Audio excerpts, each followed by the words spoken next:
Good morning. The committee will come to order. Welcome to the historic Ways and Means Committee Room, and for the members here not on Ways and Means, now you see how the other half of Congress lives. Pursuant to an agreement by the chairman and ranking member of the committees on Financial Services and Agriculture, the joint subcommittee hearing will come to order. The agreement provides that today's hearing will be in accordance with the committee rules for the Committee on Financial Services. However, for the purposes of recognition, for opening statements and for questioning, I will recognize first the Commodity Markets, Digital Assets, and Rural Development Subcommittee Chair and Ranking Member, and then proceed to recognize myself and Mr. Lynch. Then the respective Chairman and Ranking Member of the Agriculture Committee, and lastly, the Chairman and Ranking Member of the House Financial Services Committee. From there, the questioning will alternate between Republican and Democratic members of the subcommittees, with the members on Commodity Markets, Digital Assets, Rural Development recognized first, and then the members of the Subcommittee on Digital Assets, Financial Technology, and Inclusion. We'll then proceed in the order of seniority. Without objection, the chair is authorized to declare a recess of the committee at any time. This hearing is entitled, "The Future of Digital Assets, Measuring the Regulatory Gaps in the Digital Asset Markets." Without objection, all members will have 5 legislative days within which to submit extraneous material to the chair for inclusion in the record. I will note at the outset that this hearing has a hard stop at 1 p.m., which we will strictly observe. With that, I will now recognize the gentleman from South Dakota, Chairman of the Subcommittee on Commodity Markets, Digital Assets, and Rural Development, Mr. Johnson, for 4 minutes. Mr. Hill, thank you. And it is historic. There are not very many times that we do things together like this in this town, but I think this is altogether appropriate. And it's, you're right, this is an august hearing room, there's no question. Frankly, if we're going to get the kind of progress that we need to get, we're going to have to do it working together. And I think our committees have been working together for weeks and months now, trying to make sure that that we bring certainty and sensible compliance to the digital asset space. We know that digital assets and the blockchain technology hold real promise, from facilitating payments to increasing data privacy and managing supply chain logistics. These networks represent a new way for individuals, a new freedom for them to make better business decisions.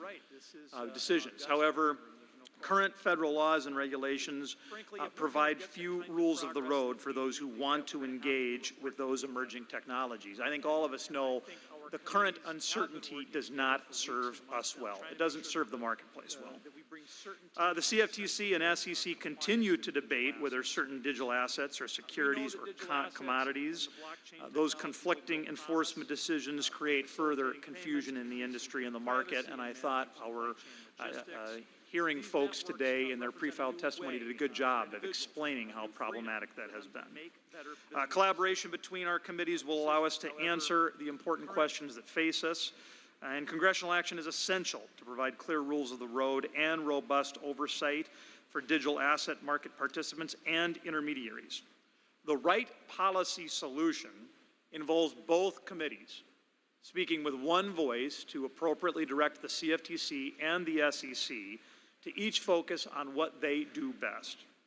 Market participants will benefit from the long-standing investor protections in securities and commodities markets, but they will also benefit from new ideas, new services, new opportunities that innovation can bring. Our central question today is how best to promote both advantages. We can do that, and we must. Governments around the world are grappling with these same questions, and they are coming up with answers.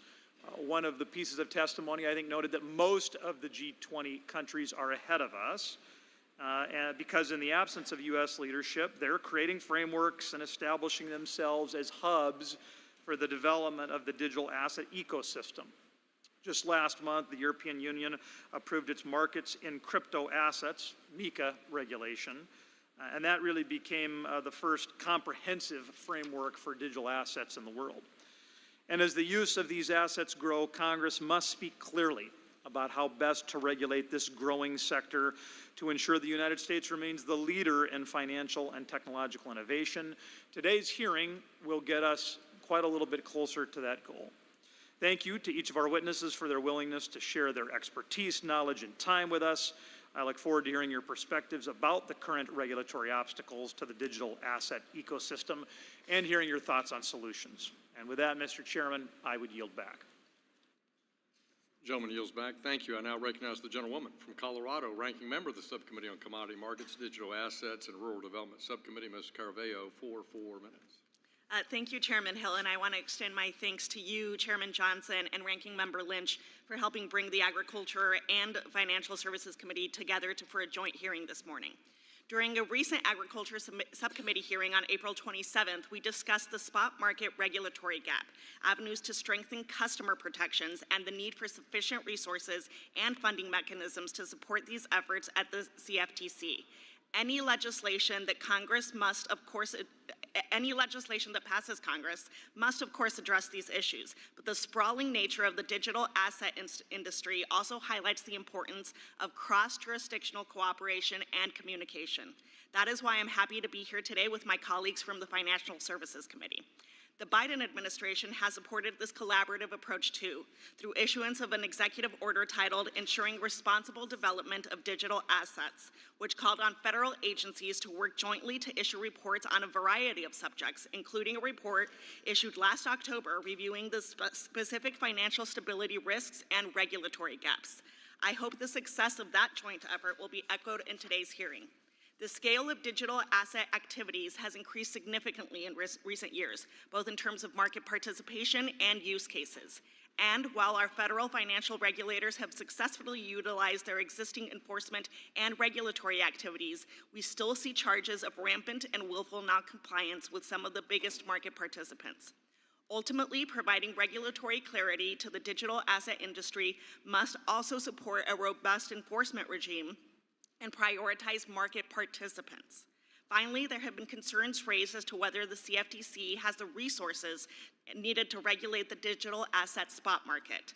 I would like to note that this is not the first expansion of the Commission's authorities in recent years. Post-Dodd-Frank, the Commission successfully wrote and implemented rules that expanded their authorities in the swap market. Further, as the digital asset industry has grown, we have seen the agency dutifully exercise their enforcement authorities. Yet, if we value increased action in the spot market, we must value those who do the work for the taxpayers. I strongly believe any digital asset legislation passed by Congress must include a funding mechanism for the CFTC. With that, I would like to thank our witnesses for joining us today, and I look forward to our conversation. And I yield back, Mr. Chairman.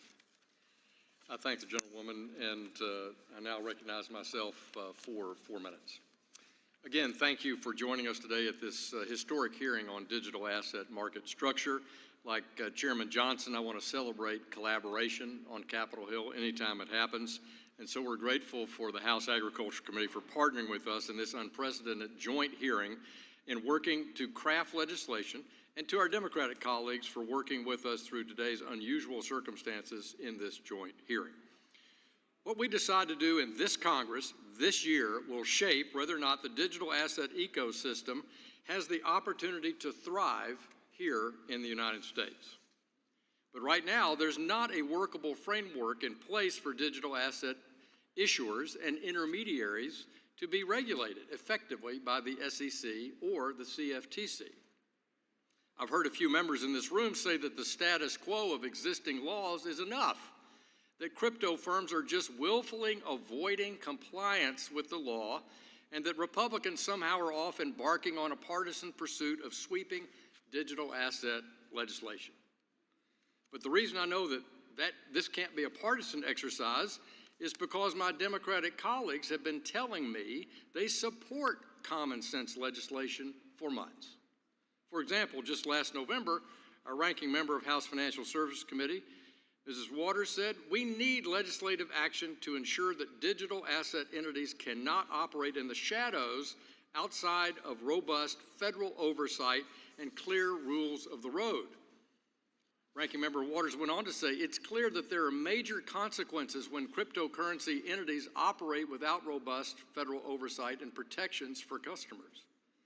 And my friend, good friend from Massachusetts, the ranking member of our subcommittee, Mr. Lynch, said, "While FTX may be headquartered offshore, the circumstances surrounding its collapse strongly point to the need for developing thoughtful regulation to protect U.S. investors." That's a great point. And since we can't trust offshore crypto exchanges like we saw through the FTX collapse, we want to work on legislation here in the United States for U.S. companies that will follow the rules, protect U.S. investors and consumers, and prevent future chaotic things like FTX from happening again. However, if we fail to provide a functional framework for digital assets in this country, all we're doing is forcing this activity to happen in an offshore exchange rather than in a nicely innovative, properly regulated U.S. working environment. And that will only hurt U.S. investors, innovators, and consumers. Remember, this committee worked in a nonpartisan way to have Sam Bankman-Fried testify last December before he was arrested in the Bahamas. It wasn't our decision to cancel his appearance. But the bankruptcy process will take a long time, and SBF's criminal trial in October could even be delayed. And as long as FTX remains an ongoing issue for the committee, I want to reiterate our commitment on behalf of House Republicans to work with the minority to make sure that that whole situation is investigated and held accountable. However, we can't lose sight of why both Democrats and Republicans have been calling for legislation for months. There's nothing partisan about that. To quote Senator Gillibrand, establishing a regulatory framework that spurs innovation, develops clear standards, develops appropriate jurisdictional boundaries, and protects consumers. That's why we're here today. No one here is claiming that crypto should be exempt from rules or that we should create an entirely new regime for it. Instead, we're trying to apply the principle of same risk, same regulation to amend current law to establish a functional regulatory environment. I think the CFTC and the SEC and our consumers will benefit, and I look forward to our discussion today. And I yield back. Gentleman from Massachusetts, the distinguished ranking member of the Subcommittee on Digital Assets, Financial Technology Inclusion, Mr. Lynch, recognized for 4 minutes. Thank you, Mr. Chairman. I would like to also welcome our Agriculture Committee colleagues and thank this panel for the willingness to help the committee with its work. Chair Johnson as well. I believe there are benefits to hosting a joint forum like this between members of our subcommittees to consider policy questions around digital assets and allow all stakeholders to have a seat at the table. I do understand jurisdictional questions have been raised at times over whether crypto tokens are securities or commodities and whether the primary regulator of those tokens should be the SEC or CFTC. I worry we might be asking the wrong questions, however, and we risk feeding into industry-fueled narratives about a turf war between these two agencies. The digital assets industry continues to claim that it lacks regulatory clarity and that its products and technology don't fit into existing regulatory schemes. I believe that industry advocates make these claims because they know that the current prevailing business models for crypto are not compatible with orderly markets or investor protections law. The problem is not regulatory ambiguity, it is mass non-compliance with existing laws. We're now exploring whether we need a new regulatory structure to cover digital assets, which would likely undermine well-established laws and regulation. I worry that erecting a new law could be viewed as a light touch and encourage other industries to morph their products so that they can meet the definition of digital assets and thereby avoid long-standing, long-established investor protection and orderly markets requirements. I remind my colleagues that the U.S. has a comprehensive and long-standing framework of securities laws and rules designed to protect investors, promote market integrity, and facilitate capital formation. It is the framework that has sustained massive innovation in our financial system for decades. The SEC has important requirements to protect investors and the markets.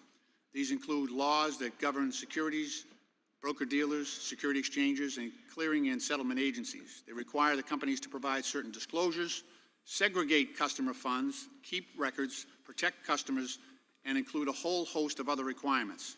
Creating a new carve-out for digital assets seems redundant and unnecessary. I encourage my colleagues to not get lost in a debate over whether individual tokens are securities or commodities. Instead, we should take a step back and examine the intermediaries that facilitate these tokens, such as the exchanges, lenders, and wallet holders. Digital assets companies want to serve multiple functions, but there are clear rules for companies that function as exchanges, broker-dealers, or clearing and settlement agencies. Some digital assets companies try to flout the rules by being all at once. Rather than comply with existing rules, various cryptocurrency firms have engaged in a legal battle against the SEC. The SEC has brought 130 enforcement actions and prevailed in every single one. They often argue that they lack guidance or their products aren't what they clearly are. In closing, I welcome the conversation that explores the potential of these products, but given that the majority of the industry has failed, I find it difficult to understand the benefits without proper regulatory compliance. Creating a separate regulatory regime through legislation is not the answer. However, I look forward to a continued discussion on this topic, and I yield back. I thank the gentleman. I now recognize the gentleman from North Carolina, the chairman of the full Committee on Financial Services, Mr. McHenry, for 1 minute. Well, first, it's wonderful to be on neutral territory in this little Ways and Means Committee room between the Ag Committee and the Financial Service Committee. We want to show our friends on the Ways and Means Committee how two committees can work together and produce a legislative product. But I want to thank the subcommittee chairs for working so well together with their ranking members to have this subcommittee hearing, joint subcommittee hearing.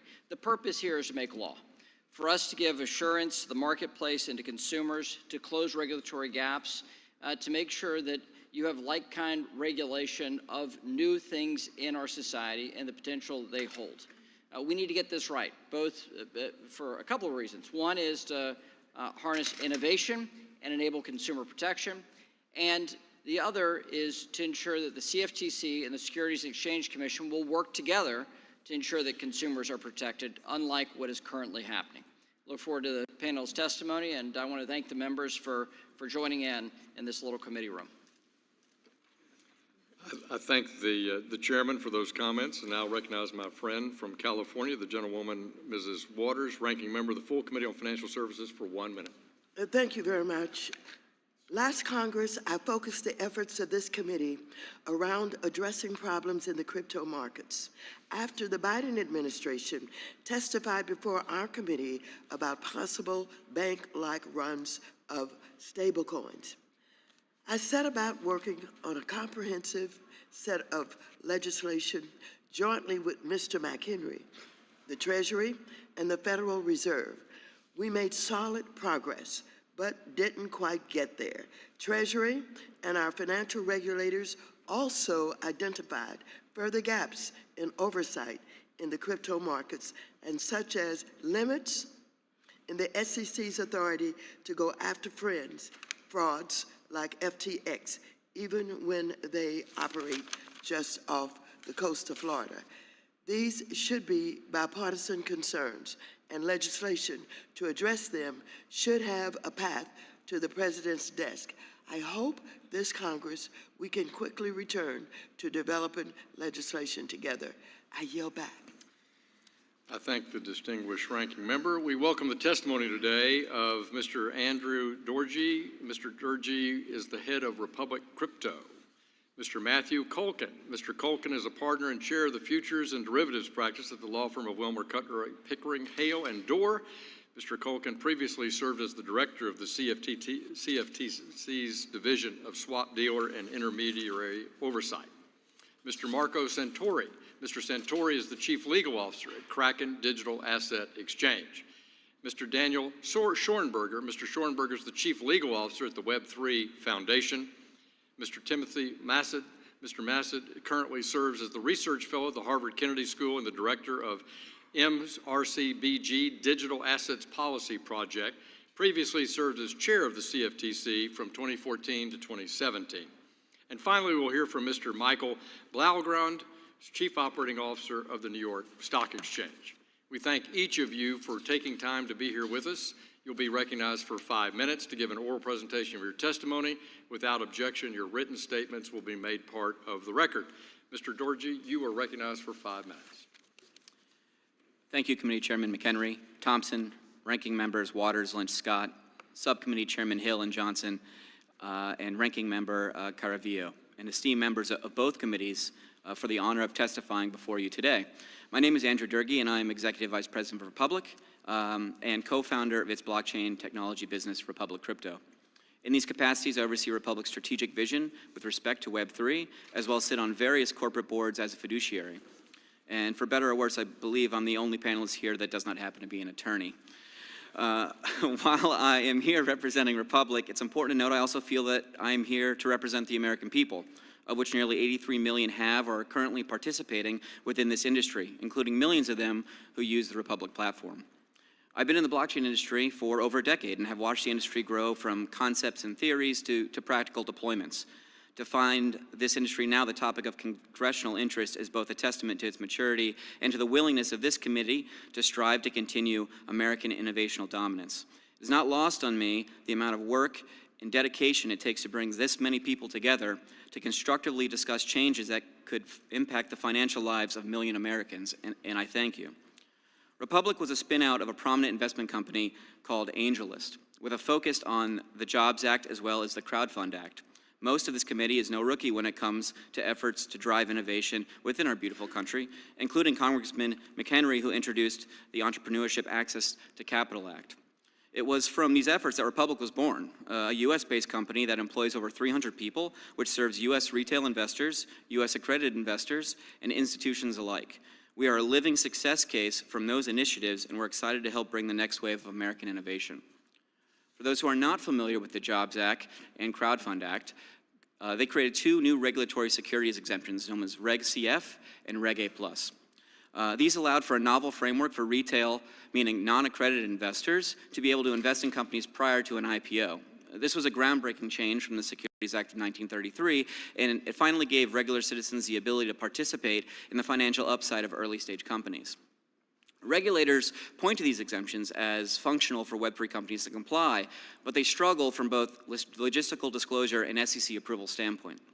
The disclosure requirements simply do not work within an industry trying to decentralize itself. On a certain, for example, once a certain number of investors or token holders are reached, the issuer is then required to register under Section 12G of the Exchange Act, inherently limiting access and inclusion from other eager participants. It's nearly impossible for a company to push towards decentralization without triggering this requirement.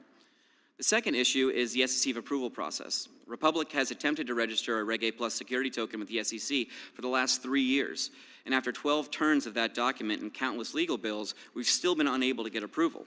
In fact, the current administration has not qualified a single digital asset offering. Thus, the current system is not working as intended. Much of what this committee has discussed, and will certainly discuss today, is around crypto assets in their speculative form. But it's important to remember that what we are really discussing is a technological innovation, and one of its first use cases that has operated at scale just happens to be digital currencies. We are in the early stages of this technology, and I really want to provide some examples of that. It generally takes about 25 to 30 years for human beings to adopt a new data transfer technology. Radio was invented in 1890, but wasn't commercially available until the 1920s.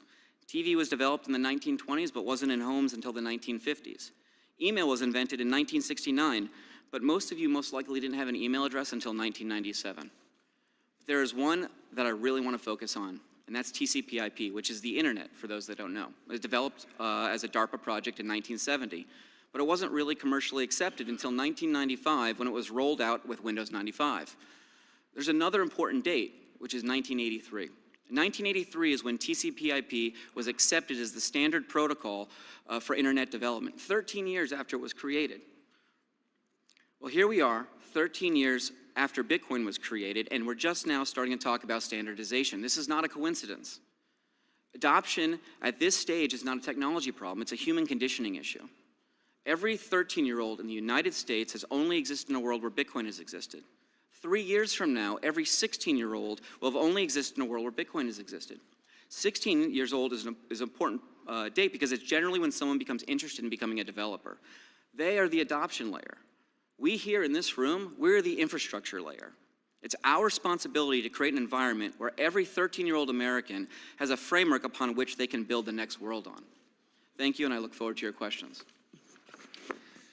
Thank you. The gentleman yields back. Mr. Colgan, you're now recognized for 5 minutes. Thank you.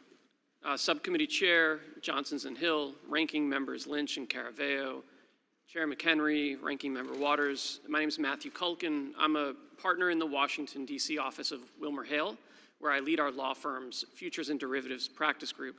I previously served as the CFTC's Director of the Division of Swap Dealer and Intermediary Oversight.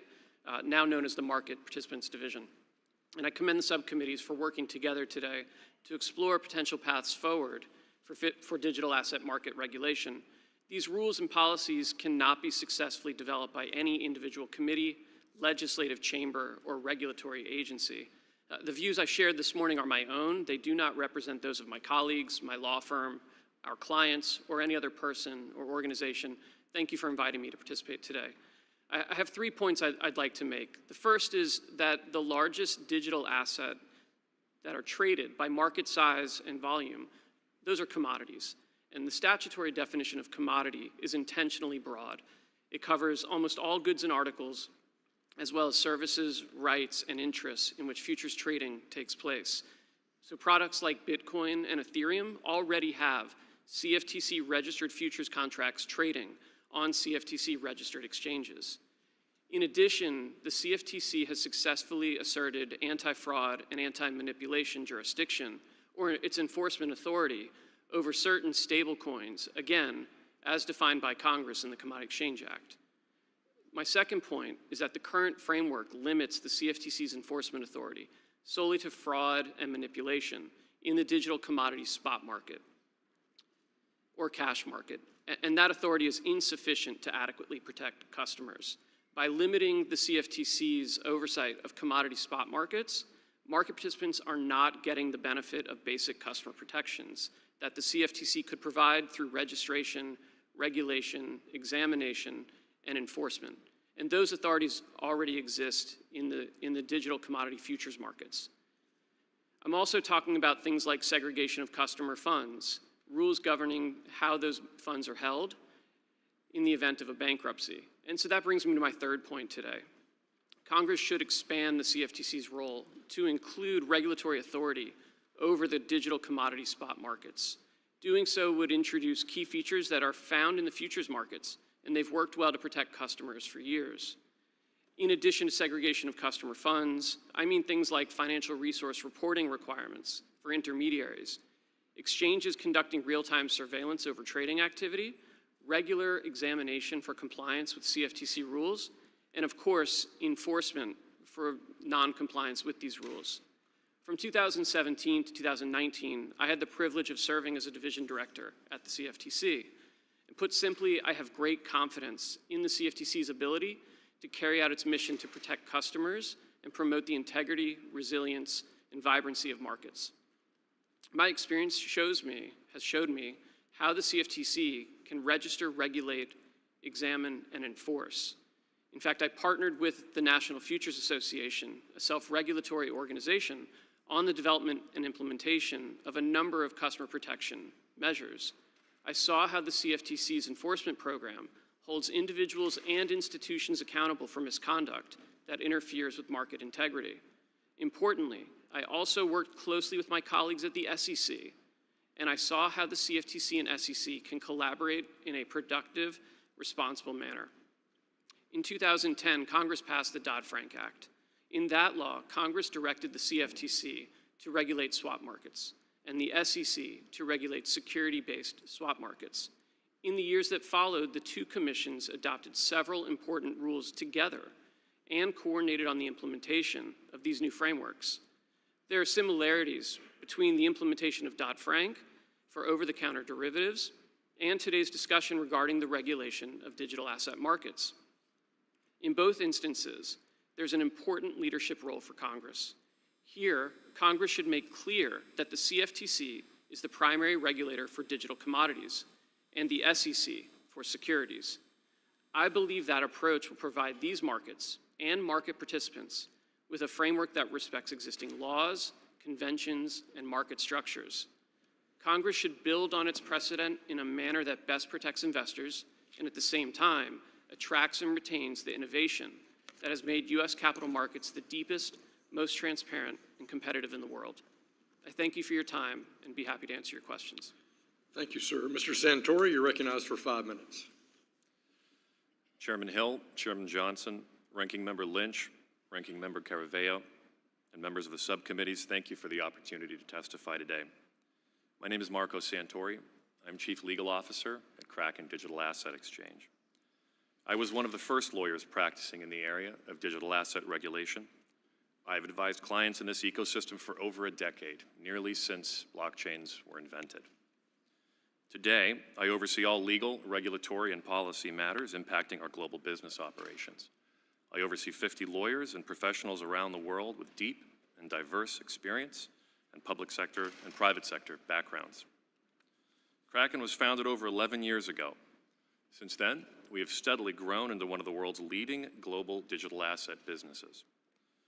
We are proud of our roots as a Bitcoin exchange, but we're equally driven by the societal and economic value that is developing well beyond financial services. Blockchains are transforming the way that we consume goods and services, secure data, and even deal in property rights. Our primary business is operating an exchange to match buyers and sellers in digital assets. Today, we serve over 10 million customers around the world through a secure and transparent centralized platform.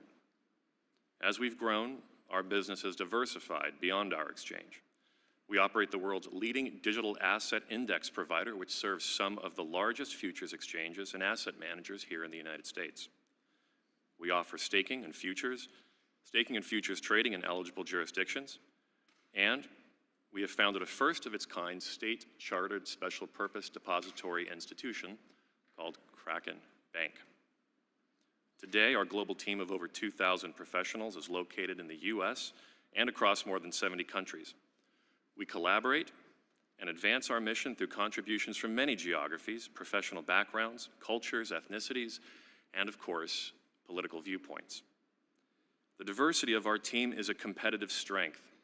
It aligns our business with the global nature of our markets and the dynamic community of customers and innovators we serve. Security and customer asset protection has been central to our culture and our business model from our inception.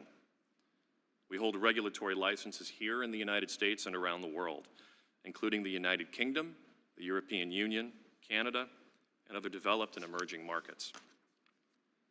My team and I are thrilled to operate with a global perspective because many countries are advancing effective, practical, fit-for-purpose rules governing digital asset participants.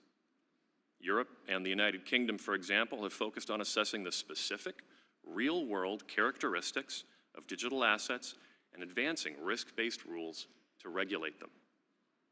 Although approaches differ by jurisdiction, there is a common thread through these efforts. Instead of forcing new products into old regulatory schemes, they craft more effective rules from tested principles. In the United States, however, we face significant regulatory gaps. Those gaps are so stark that they have spawned seemingly an unending docket of both private and public litigation. This litigation has not protected consumers. This litigation will not protect consumers either. Congress can fill these gaps with clear mandates. First, a functional standard and process for drawing clear jurisdictional lines for SEC and CFTC oversight. Second, a workable registration path for exchanges at each agency.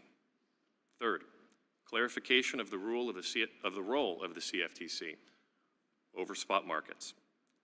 Fourth, clear direction for ongoing regulatory cooperation. And finally, workable transitional arrangements to avoid market disruption until then. Congress, led by these subcommittees, can fill these gaps to improve markets, empower consumers, and ensure the United States participates in the world's next wave of technological innovation. As you've heard from other witnesses today, there is clear precedent for Congress here. Following the 2008 financial crisis, Congress passed Dodd-Frank, which set up lines of demarcation and joint supervision of swaps markets for both the CFTC and the SEC. Today's collaboration across committee members and staff and across party lines demonstrates both the willingness and the ability for Congress to get this right. I look forward to your questions and our discussion. Thank you. Thank you. Mr. Schoenberger, you're recognized for 5 minutes. Chairman McHenry, Chairman Thompson, Chairman Hill, Chairman Johnson, Ranking Member Waters, Ranking Member Scott, Ranking Member Lynch, Ranking Member Caraveo, and other members of the committees. On behalf of the Web3 Foundation and the Polkadot ecosystem, I would like to thank you for the opportunity to testify today regarding blockchain technology and the benefits of Web3. I am Daniel Schönberger, the Chief Legal Officer at the Web3 Foundation, and I've worked at the intersection of emerging technologies, law, ethics, and public policy for more than 20 years. The Web3 Foundation was formed with the goal of establishing Web3, a new and better internet infrastructure. It wasn't about building a currency like Bitcoin or a smart contract platform like Ethereum.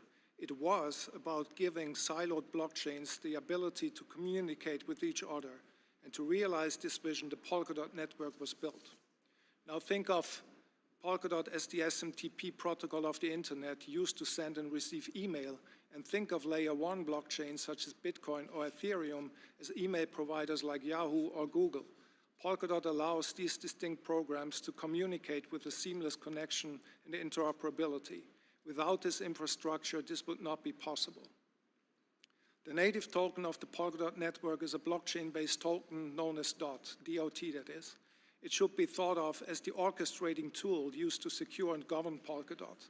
To facilitate the creation of this ecosystem, a future DOT token was sold in private sales from 2017 to 2019. The foundation treated DOT as a security in accordance with Regulation S&D, and the foundation confirmed the identity of the original buyers through KYC and AML checks. After 3 years of engagement with SEC staff, the foundation believes DOT is no longer security based on the Howey test. DOT also satisfies the factors indicating a token is less likely to be a security as set out in the framework for investment contract analysis of digital assets, as it was issued by the SEC Strategic Hub for Innovation in Financial Technology, FinHub.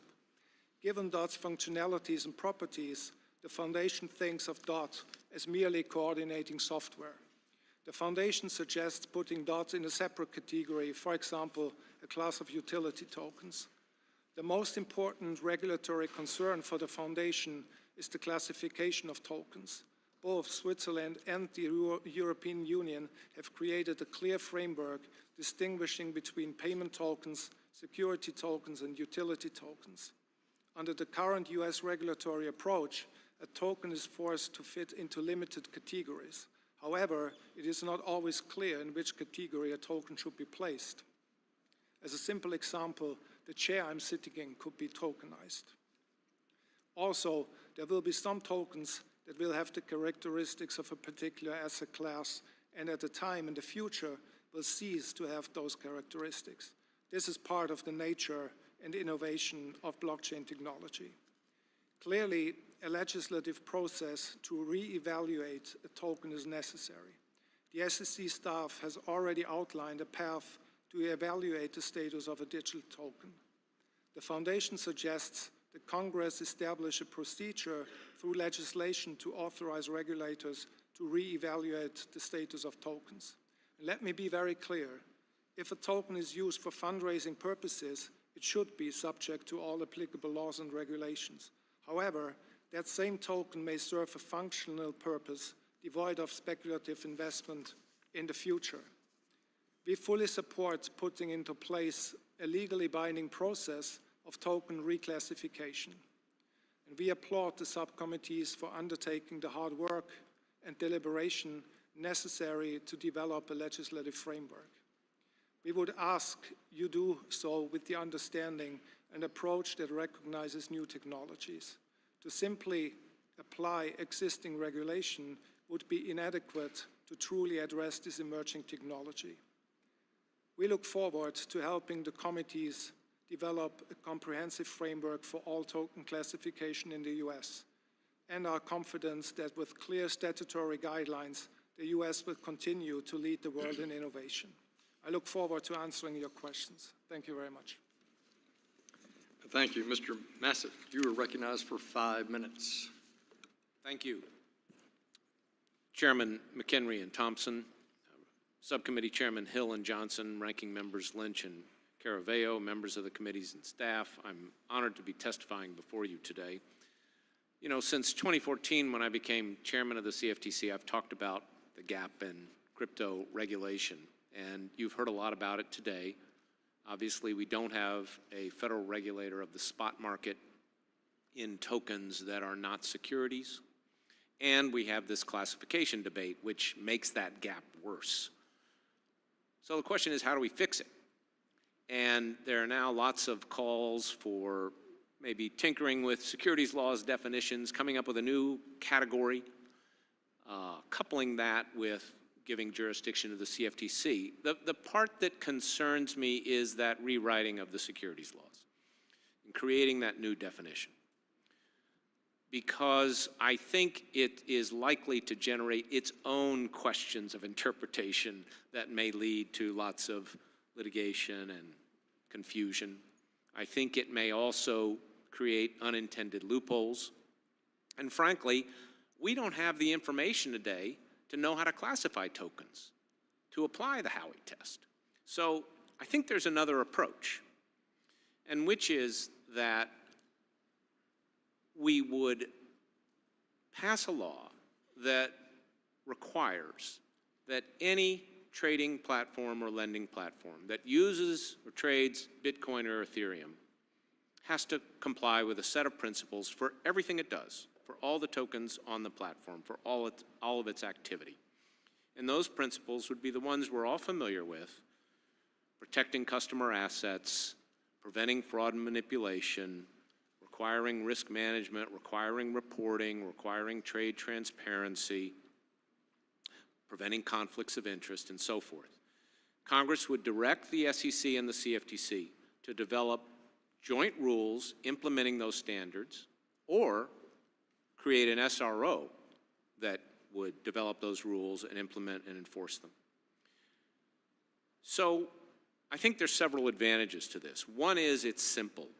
The law would give us jurisdiction over all of those platforms that are important, because no platform can exist without trading Bitcoin or Ethereum, without having to rewrite the securities laws, number one. And the principles would, as I say, apply to all activity on those platforms. Second, it focuses on the core of the problem. Over 90% of the spot market trading occurs on centralized intermediaries. Simply eliminating wash trading on those platforms would be a big improvement. Third, it is practical. It would not require bifurcation of the existing market into one platform for trading commodity tokens and one platform for trading security tokens, which is helpful not to do that, because crypto trading actually occurs in pairs today. In addition, by using an SRO, we would be able to require the industry to pay a lot of the cost and thereby reduce the federal budget impact. As I say, the approach would not involve rewriting securities or commodities laws. The SEC and the CFTC would retain their existing authority, and the SEC could still bring a case claiming that a particular token is a security. But if it prevails, the platform would simply have to stop trading that token or move it to a registered platform. The SEC would not be able to shut down the platform as long as it was operating in compliance with these core principles. So that assures that the platforms can continue on a more responsible basis while these classification issues are resolved. It would also, as I say, provide for some disclosure, which is important for investor protection and to enable us to decide how to classify things. It's an incremental approach. I think we can build on it. It's also a solution that I think can be bipartisan.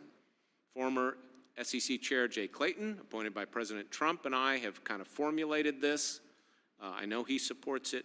We also think it's a proposal that people can support regardless of how you value the importance of crypto. If you're a crypto enthusiast or a crypto skeptic, we don't have to debate that. Let's just put in place a framework that provides investor protection, lets us move forward, and we can always come back and do more. Finally, let me say there are other gaps in the law, such as on stablecoin regulation. I appreciate the efforts of these committees on that, and happy to talk about that as well. Thank you. Thank you very much. Mr. Blaugrund, you're recognized for 5 minutes. Subcommittee Chairs Hill and Johnson, Ranking Members Lynch and Caraveo, Chairs McHenry and Thompson, Ranking Members Waters and Scott, and distinguished members of the subcommittees, thank you for the opportunity to testify today on the regulatory future of digital asset markets. My name is Michael Blaugren, and I'm the Chief Operating Officer of the New York Stock Exchange. National securities exchanges, such as the NYSE, serve a fundamental role in the capital markets ecosystem by providing a forum for companies to raise money, as well as a venue for investors to buy and sell the securities of public companies at transparent prices in a fair and orderly manner. Next week, the NYSE will celebrate the 231st anniversary of the signing of the Buttonwood Agreement, the foundational document that established our exchange. For more than 2 centuries since, we've worked to establish and maintain the United States' position as the envy of global capital markets. In advancing this position, we focus on utilizing innovative technology to enhance our nation's vibrant markets and remain competitive around the world. I'm here today to share some perspective from our experience. Although technology evolves over time, the obligation to protect investors does not. Whether trading occurs via open outcry, over telegraph, through pneumatic tubes, or pursuant to complex algorithms, the public rightfully expects that their assets will be protected from fraud, theft, and manipulation. The regulatory framework governing national securities exchanges brings transparency and a trusted environment for issuers and investors. As investors increasingly seek exposure to digital assets, it's never been more important to develop a regulatory framework around them that protects the public. This is not unlike the problem that Congress faced nearly 100 years ago that led to the establishment of the Securities and Exchange Act to address these same policy objectives. So, how best to protect public investors who seek to engage in the digital assets market? The lesson to be drawn from the more established markets is clear. The segregation of key functions within the financial markets ecosystem, brokerage, exchange, clearing, and custody, mitigates inherent conflicts of interest, promotes transparency, and facilitates competition among service providers. This, in turn, benefits investors and results in a more fair, efficient, and safe environment. When investors trade on the New York Stock Exchange, they're represented by registered broker-dealers, whose trades are cleared and settled by registered clearinghouses, and whose assets are held by registered bankruptcy-remote custodians. Investors have recourse if they're harmed by any of their service providers, and multilateral clearing reduces counterparty risk. By comparison, some current-day digital asset trading models, as witnessed with the collapse of FTX, commingle the functions in a way that raises serious questions of risk management, financial resources, and investor protection. We believe that if investors could trade digital assets in a similarly regulated exchange environment, many of the problems we have seen in the last year would not have occurred. Competition among securities and commodities exchanges is fierce, and new entrants are a regular occurrence. There's a well-established process to launch a registered exchange, whether one with a unique listing concept, a unique trading protocol, unique operational features, or a unique market segment. To date, however, we've not seen a digital asset trading platform follow this well-worn path. There's a dissonance between much of the current digital asset industry's practice and the standards of investor protection established under the law and regulation for traditional markets. Some have argued that the rules and regulations should be relaxed to accommodate current crypto practice, while others have asserted that the market for digital assets must adapt to existing standards. Congress can determine its preferred course of action. It's our belief, however, that the exchange regulatory framework represents an established and well-known foundation that can be adjusted to accommodate the marketplace for digital assets. In this regard, there are several steps that can be taken by government agencies that would facilitate practical oversight for digital assets. First, provide a tailored registration process for investment contract tokens. Second, replace the temporary SEC conditions for special purpose broker-dealers to custody digital assets with a more permanent solution. Third, permit adjustment to applicable rules of national securities exchanges and clearinghouses to support securities or other digital assets that are not considered national market system securities. And fourth, evaluate the potential for dual registration or substituted compliance between SEC and CFTC regimes. Coordination between the two agencies would work to mitigate the costs, burdens, and uncertainty that can arise when more than one regulatory regime is implicated. American capital markets have long benefited from evolving within the parameters of well-established rules. Our experience over the past 231 years is a testament to the ability of market participants to promote investor protections while adapting to technological innovation. Thank you, and look forward to your questions. We appreciate our panel's testimony. We'll now turn to our member questions. I recognize the chairman of the Subcommittee on Commodity Markets, Digital Assets, and Rural Development, Mr. Johnson, for 5 minutes. I know this town loves kicking the can down the path, But there are times where it's just clear, even to Congress, that action is appropriate and needed. Mr. Durkee, I was so grateful for you to point out that a 13-year-old has only grown up in the Bitcoin era. We've learned a lot during that time. And in fact, every single witness that we have today and every single witness we've had before our subcommittee on digital assets have all said that there is a lack of clarity within existing law that is holding back innovation in the marketplace. It is holding back America's ability to be competitive in this development space, and it is not properly protecting consumers in the broader marketplace. And so we get to a point where we know that action is appropriate. I think the contours of what that looks like are beginning to come into focus, thank goodness. But I want to hone in on one of these central questions, and I'll come to you, Mr. Culkin. We know that the Howey test, one of the legs of the Howey test, is about whether or not a centralized group of decision makers have a substantial impact on the value of that thing. If they do, it's highly likely to be a security. In Mr. Schoenberger's testimony, he talked through the multi-year process that Polkadot went to be more decentralized. Why is that an important characteristic of when something can go from being a security to becoming a commodity? So, Chairman Johnson, thank you for the question. The Howey test really looks at the issue or sale of a security. So you're thinking about it at the moment that the product is put out for investors. I would distinguish that, as some of my panelists described, I would distinguish that from trading down the road after it's been put out, where you don't necessarily have the expectation of profits based on the efforts of others, and it becomes more fungible, or I might even say more commoditized. And then the trading in that market, in the secondary market, it looks a lot more like a commodity as defined by Congress. And so as we're looking to try to help guide the SEC and the CFTC as they try to determine how to apply something like the Howey test to this question of decentralization, are there particular factors we should to look toward? Are there particular triggers? Well, when do we know that it's substantial, that it's sufficiently commoditized? Well, for starters, we can look at where derivatives markets already exist. So if there are futures contracts that have been certified by exchanges at the CFTC, and we have people hedging risk on the commodity, that's a pretty good indicator something's been commoditized. The other way to look at it is to look at the action of the commissions as a body, as opposed to any individual chair or commissioner or a speech or a staff statement. In this case, we've seen the CFTC as a body take action against certain stable coins in the spot market where they've identified fraud or manipulation that has impacted others. And so, I look at sort of those sources first to determine whether or not something is a commodity. Yeah, it seems that doesn't, looking to the regulators for an environment that seemingly everybody acknowledges doesn't have proper clarity for the regulators or the marketplace, it seems like we could help them better ascertain when does that trigger hit. We're not providing a lot of guidance. Is there anything else you could say to help us find a way forward? No, I think that inflection point, it's a challenging one, I'll admit that. And so, it's sort of easy to draw out the two ends of the spectrum in terms of a token being offered to raise capital versus something that's highly commoditized and hedged in the derivatives markets.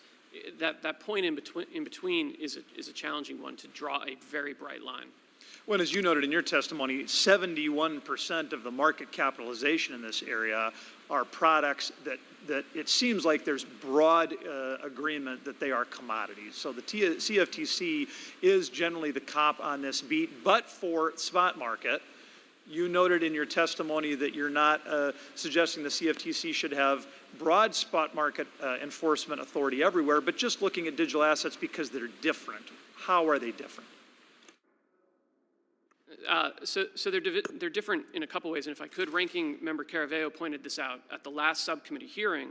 Many of these digital commodities have a very strong retail component, and so that is different than soybeans or oil or interest rates. We have a very strong retail market here that needs the benefits of customer protection. The other reason is that it's new, and so the other commodities that I just used as an example, They have years or decades or generations of existing spot market regulation, whereas digital commodities do not. Thank you, sir. Thank you very much. Gentleman yields back. I recognize the ranking member of the Subcommittee on Commodity Markets, Digital Assets, and Rural Development, Ms. Caraveo, for 5 minutes. Thank you, Mr. Chair, and thank you again to our panel for being here this morning and for your testimony. A common argument, which I touched upon in my testimony, is a concern that the CFTC's relative size compared to other federal financial regulators and the impact that may have on the ability of the Commission to engage in robust enforcement.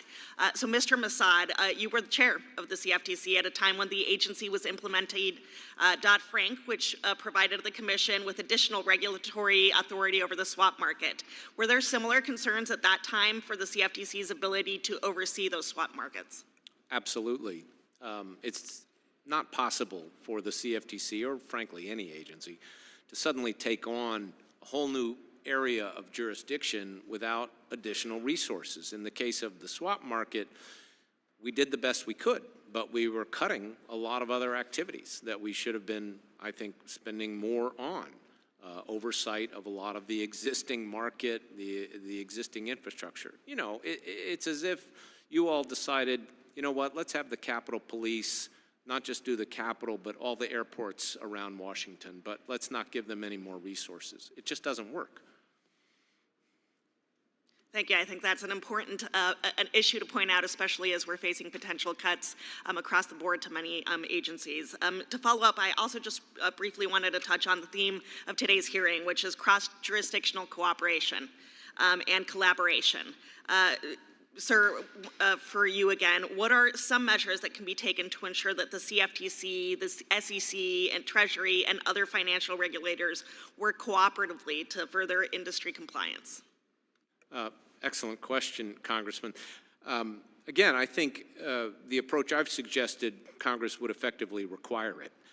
Congress would effectively say the CFTC and the SEC have to come up with some joint rules or create the SRO to do it, give them a deadline, and that would basically, you know, force the agencies to do it. I think, again, that's a better approach than trying to rewrite the securities laws to create this new definition. And, you know, I would take issue with a lot of the comments that have been made that, you know, about the indicators. I mean, there's a comment earlier about the fact that, you know, something is commoditized means it's not a security. No, it doesn't. I mean, you can have a futures contract on something that's therefore a commodity, but it's still a security. You know, Tether, we have futures contracts on Tether. That makes it a commodity. Now, most of us may not think Tether is a security because it doesn't pay interest. We'd like to see it regulated as a banking product. If it suddenly paid interest, it would be a security. There's a group of people running Tether and profiting from Tether. But the fact that those futures contracts are traded on Tether doesn't remove it from being a security. Thank you. I appreciate those comments, and I yield back, Mr. Chairman. Thank the gentlewoman from Colorado. I recognize myself for 5 minutes for questions.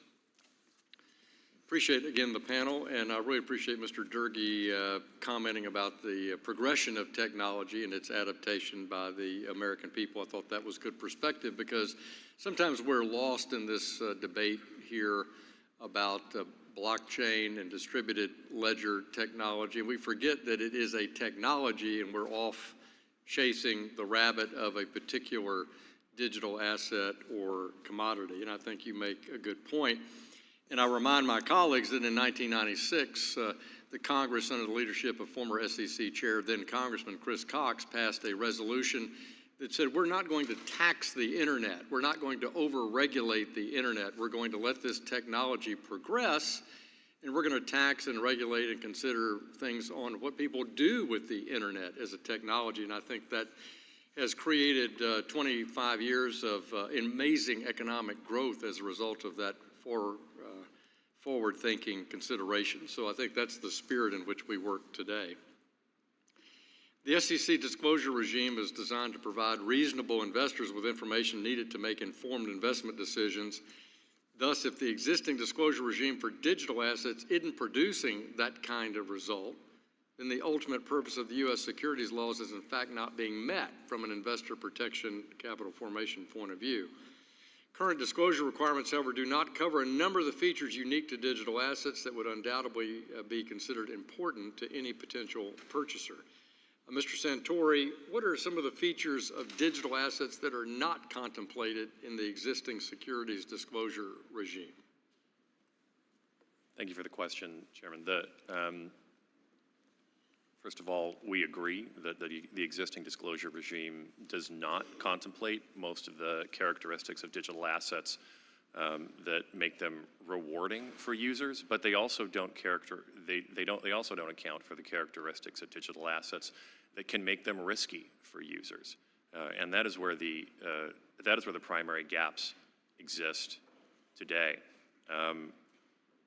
Some of the elements of digital assets that users want to know about, and indeed the people in this room are likely to ask about if they were to ever use digital assets, include the number of nodes operating on the network, how many developers are actually developing on this network, whether these developers are associated or whether they are operating independently, where those nodes operate from. These are highly technical and digital asset specific characteristics that frankly I could probably list for well in excess of my time or your time, Chairman Hill. I think it'd be useful if you just expanded on that in writing and just talk about those specific disclosure gaps. I think that would be helpful to me. Mr. Culkin, to the extent to which a digital asset project is sufficiently decentralized, there's not an issuer disclose this info, such as Bitcoin or Ether. So how could an intermediary provide disclosure to investors? So Chairman Hill, there's a couple pieces to that answer. First, for the intermediary, there can be disclosure to the customer about how the intermediary conducts its business. And on the product side, and I look at the CFTC's model for futures and swaps right now, where an exchange needs to certify the product to the CFTC, provide commercial details about the product, explain how it's not readily susceptible to manipulation, how the financial integrity of the product is protected. There's a model there that can be used, but maybe at its core, disclosure is only as good as it is accurate. And so it's got to be policed for fraud. Well, in this regard, SEC Commissioner Peirce proposed a disclosure framework in her safe harbor proposal that would have accounted for some of these differences. The framework would include disclosures related to source code, token supply, governance mechanisms, and other aspects unique to digital assets.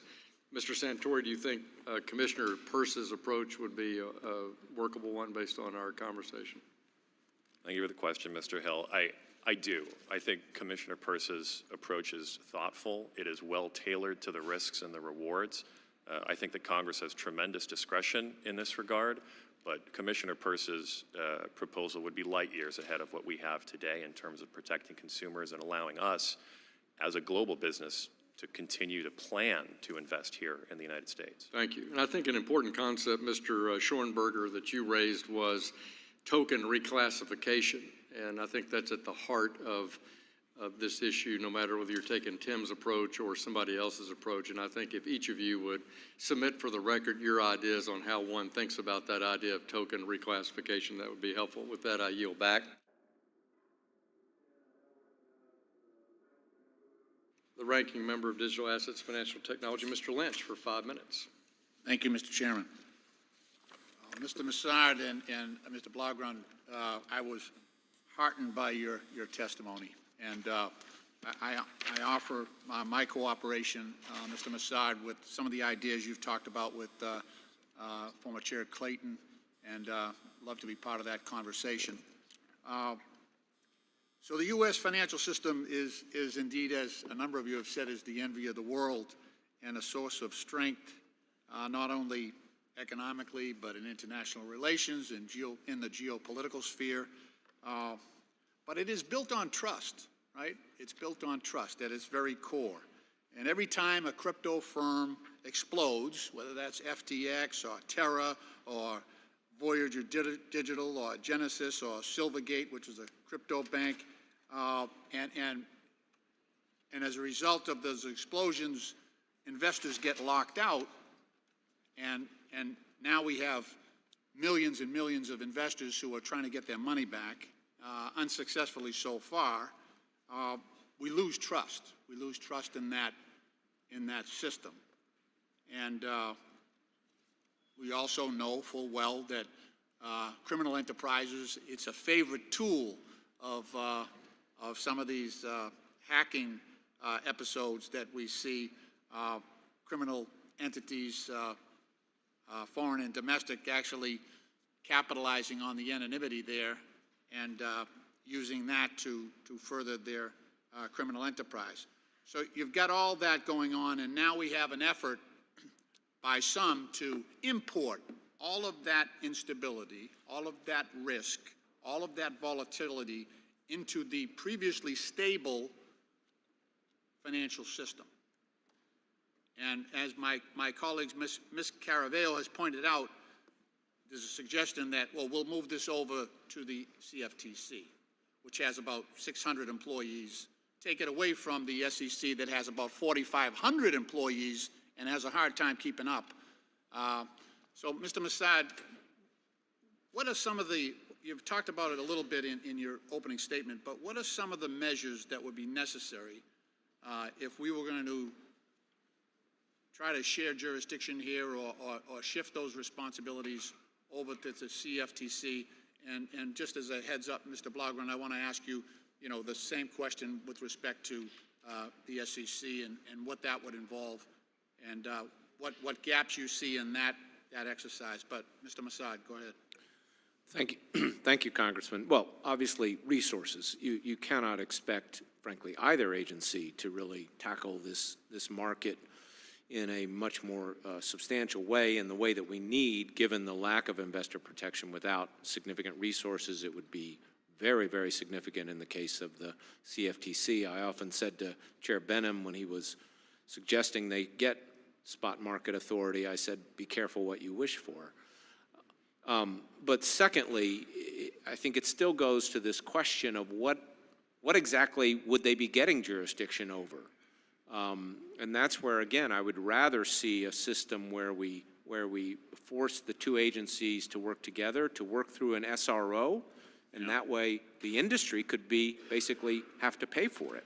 Can I ask you on that, on a self-regulatory organization, are there examples out there that you think would offer instruction?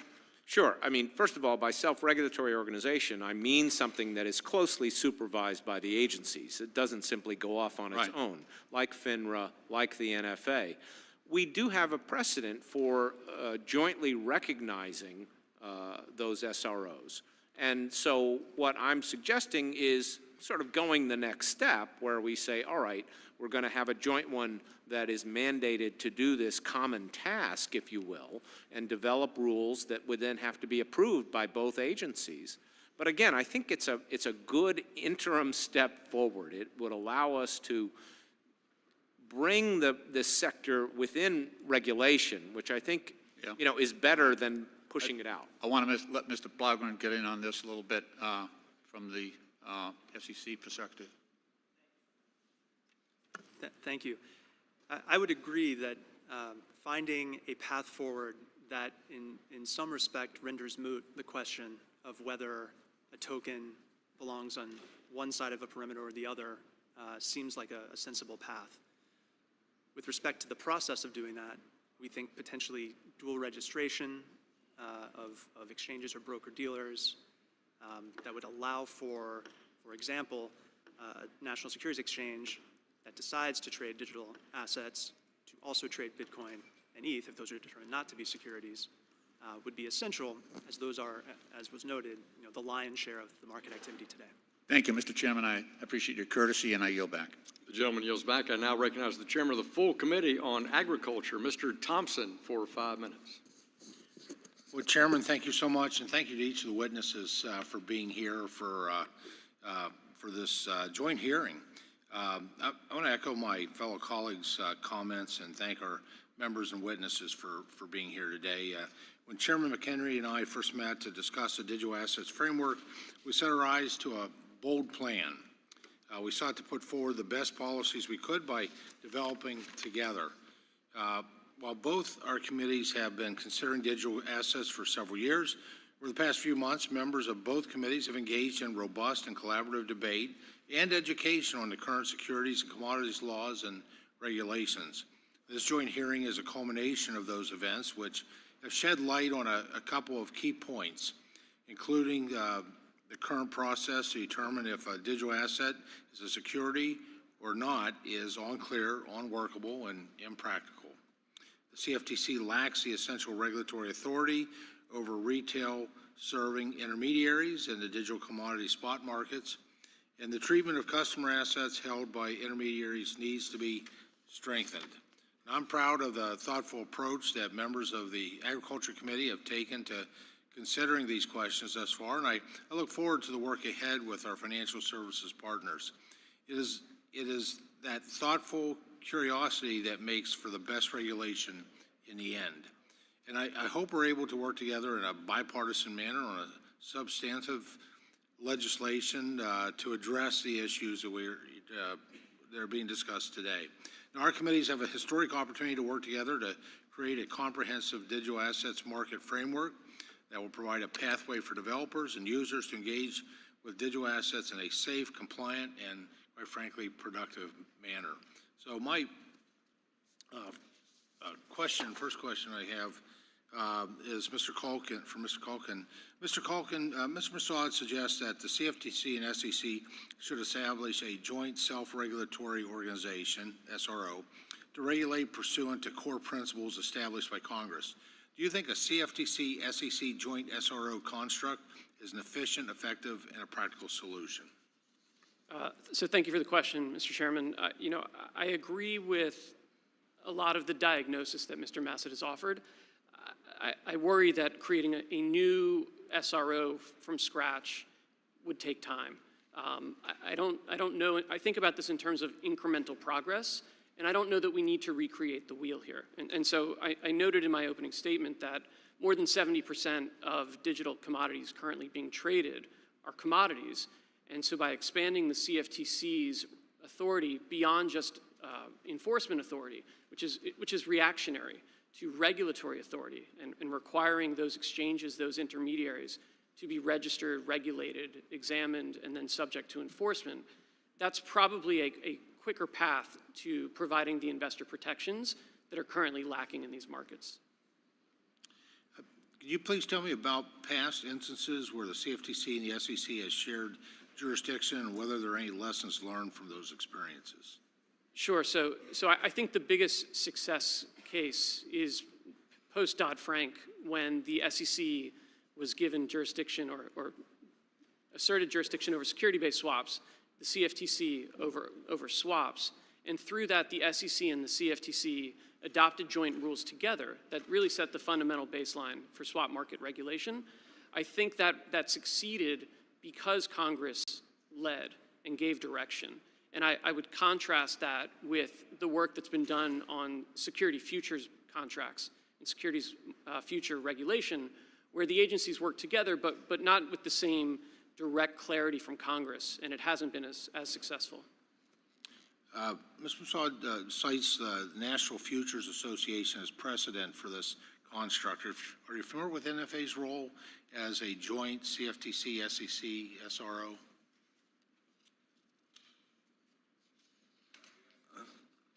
Well, we'll start with Mr. Culkin, if we could. Yes, Chairman. So when I was at the CFTC, part of my portfolio included working with NFAs. So I think it's important to note, NFA has 500 employees. Post Dodd-Frank, they built out from scratch a complete registration and examination program for swap dealers. And we're a decade out now, and it's fully operational. And so when I think about an SRO model, we've seen in recent years NFA do exactly what we're talking about today. Very good. Just a few remaining seconds. I want to thank our two subcommittee chairs for doing such a great job in this space. Appreciate your leadership. I yield. Thank you. The chairman yields back, and now I have the pleasure of recognizing my friend from Georgia, the ranking member of the full Committee on Agriculture, Mr. Scott, for 5 minutes.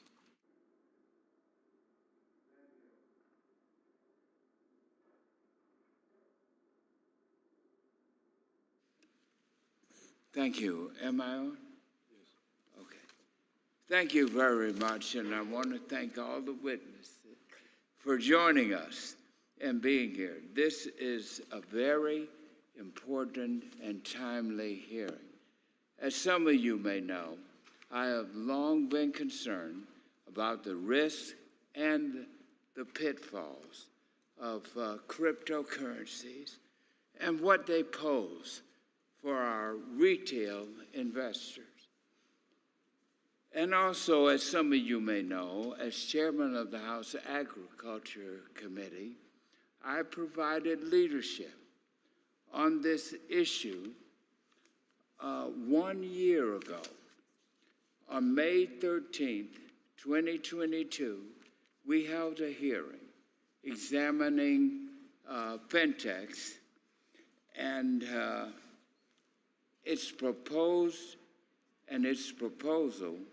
to trade margin products through a non-intermediary model.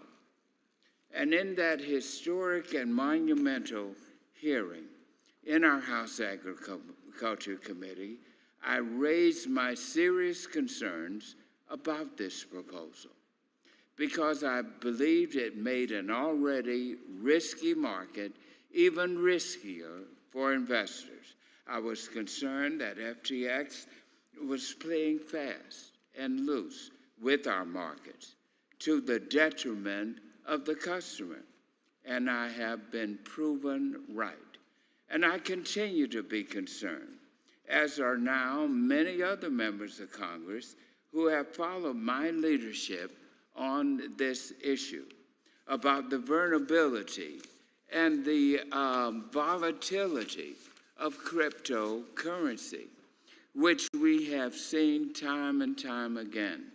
And now, FTX's stunning collapse has revealed extraordinary mismanagement, misappropriations of customer funds, a complete failure to adhere to basic measures of corporate control, and quite honestly, an arrogant example of corporate deceit. And FTX, while certainly the most prominent example, is not alone. BenNext Holdings is currently under investigation for violations of our sanction laws. And we have seen countless other examples of this type of misuse and abuse. So, ladies and gentlemen, as we have seen time and time again, these sketchy types of offerings provide little to nothing in the way of disclosures to investors who, quite honestly, are being used. And now, ladies and gentlemen, our cryptocurrency markets are rife with fraud, misuse, and volatility that seem to pose all risk and no reward for our everyday investors. So here's my real point. This supposed benefits of digital assets that we have all heard about have yet to be seen in real life. It doesn't work as a currency. And I ask you, do everyday Americans pay for goods and services using cryptocurrency? The answer is absolutely not. And importantly, it does not advance economic inclusion. And as so many platforms claim they do. Ladies and gentlemen, I have spent 20 years as a member of the United States Congress fighting for true financial inclusion. And that means ensuring that consumers are protected from fraud, are protected from scams, and are not subject to hefty fees for their transactions. Also, it means improving the overall financial health of all consumers, especially low-income consumers who are unfortunately regularly left out of our financial system. So let me ask you, how does pushing these same consumers into opaque, risky, volatile markets advance these goals? Would you please? There's no way they do. So, Mr. Chairman Scott. Massad. Mr. yes. Scott, I would like to ask you to direct that question to somebody to respond in writing because your time's expired. All right. Please, Mr. Massad, respond to in writing. Gentleman yields back, and now call on the gentleman who is the chairman of the Housing Subcommittee and Insurance for Mr. Davidson for 5 minutes. I thank the chairman. I think our witnesses, and I think in spite of all the narratives up here, the market's really clear. I think of any number of companies that have experienced, Gary Gensler's Hotel California approach to crypto regulation, where there's no path to leave. You come in and you ask for the clarity that he says is there, and there's just no path to escape. Several of the companies who have witnesses here today have experienced that, and you're like, oh, if I only knew to click the link to file, I think the Kraken CEO said, we could have saved millions of dollars. The reality is not shaped by what the members of Congress are saying up here. The market is very clearly speaking, and we do need to react to that. So, Mr. Santori, in a Politico interview you gave last month, you were asked what you believe is an underrated idea in this space. You said that it was the power of exit, and explain how we don't have such an ability to exit from intermediaries in traditional finance. This would be the ability to have self-custody. So in your testimony, you also explain how your exchange complies with Know Your Customer and anti-money laundering laws. Can you explain for some of these members of the two committees how it's possible to reconcile the idea of self-custody while simultaneously adhering to Know Your Customer rules? Thank you for the question, Congressman. I do think the two are compatible. I think that we as an ecosystem can both walk and chew gum at the same time. I think that KYC is not incompatible with self-custody. I think that the important factor is who is best placed to collect that information. Kraken is a centralized service. We are a custodian. We are an intermediary. We are here today to reinforce that we are indeed well placed to collect that information. We KYC every single customer that uses our platform in the United States, from South China to South America to the South Bronx. We KYC everybody because we are well placed to do that. But part of the promise of digital assets is the ability to self-custody. We don't offer self-custody products, but other participants in the market do offer self-custody products. Those are pure software, that is pure speech. They are publishers of software. They are not in a position to collect KYC information, and they shouldn't be required to. We don't require KYC for every single transaction in the U.S. economy. It doesn't make sense to require every participant in the U.S. economy to KYC. We, as a centralized exchange, are happy to do that, and we would expect that that be included in any action that Congress takes as a result of these hearings. Yeah, thank you for the clarification. And I think custody is just so important. Of course, self-custody is just the ability to own private property. And I think it's also important that we recognize when are capital gains, if any, triggered, and it shouldn't trigger whether you move from one custodian to another, including self-custody. So, Mr. Schoenberger, in your testimony, you mentioned that Polkadot is ranked as a top industry participant when it comes to your protocol's level of decentralization. In my bill, the Token Taxonomy Act, one of the bright line elements I propose for defining whether a digital asset is a security or not is the degree of control that an issuer would have over the digital asset. So when this body writes laws that will help distinguish between what is and is not a security, do you believe that we should factor in the level of decentralization that protocol has, like proof of stake? I very much think so, that this is a crucial point, because community consensus, which goes back to decentralization, is at the core of the idea of Web3. And if we look at the DOT token, what it does, it's essentially a piece of orchestrating software. It's technology. It's a piece that helps access and participate in the broader network bid. And I think we should look at what these tokens do if we want to regulate them as opposed to like what they're called. And the foundation launched the network and gradually gave up control. Like that was a launch process that lasted a year and a half, but ultimately seized central control, be it at the technical or a governance level. Yeah, I think that's an important distinction. And how do we measure when that point occurs? I think of Protocol Labs and Filecoin in a similar path where they very overtly used our existing framework to launch the project. But at some point, this is the Hotel California they can't escape from. When is Filecoin actually a digital asset and no longer part of the entity Protocol Labs? I hope we resolve that here today, and I yield back. I thank the Vice Chairman of the committee for yielding back and turn to my friend from Illinois, Dr. Foster, for 5 minutes. Thank you, Mr. Chair, and to our witnesses. Estimates that were referenced in the testimony indicate that anywhere between 50% and 95% of Bitcoin transactions are fakes, that is, wash trades and similar frauds on the market. So for the first question, does anyone on the panel believe that it is possible to conduct a well-regulated futures or derivatives market when the underlying asset is subject to this level of market manipulation?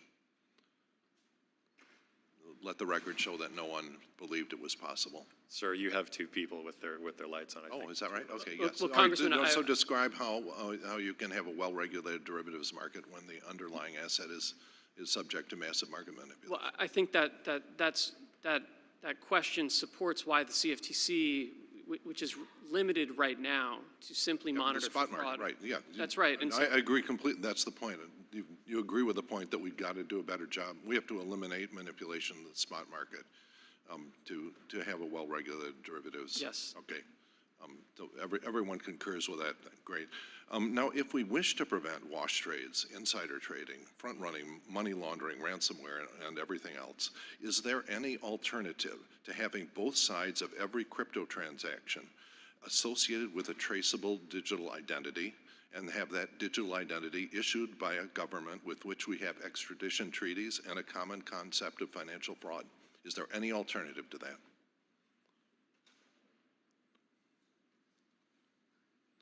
All right, let the record show that no one came forth with an alternative. Sir, are you asking whether there is an alternative Yes, to a digital identity How do you issued by a prevent wash government? trades without associating both participants in any crypto transaction with a trusted, traceable digital identity?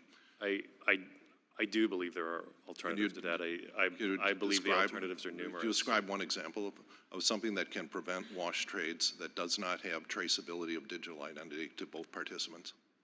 Kraken, for example, monitors our exchange for abuse and market On your manipulation. exchange, but you accept Bitcoin, which gets traded anonymously on the dark web without that. So you're basically a portal to that. You can't, you're not preventing.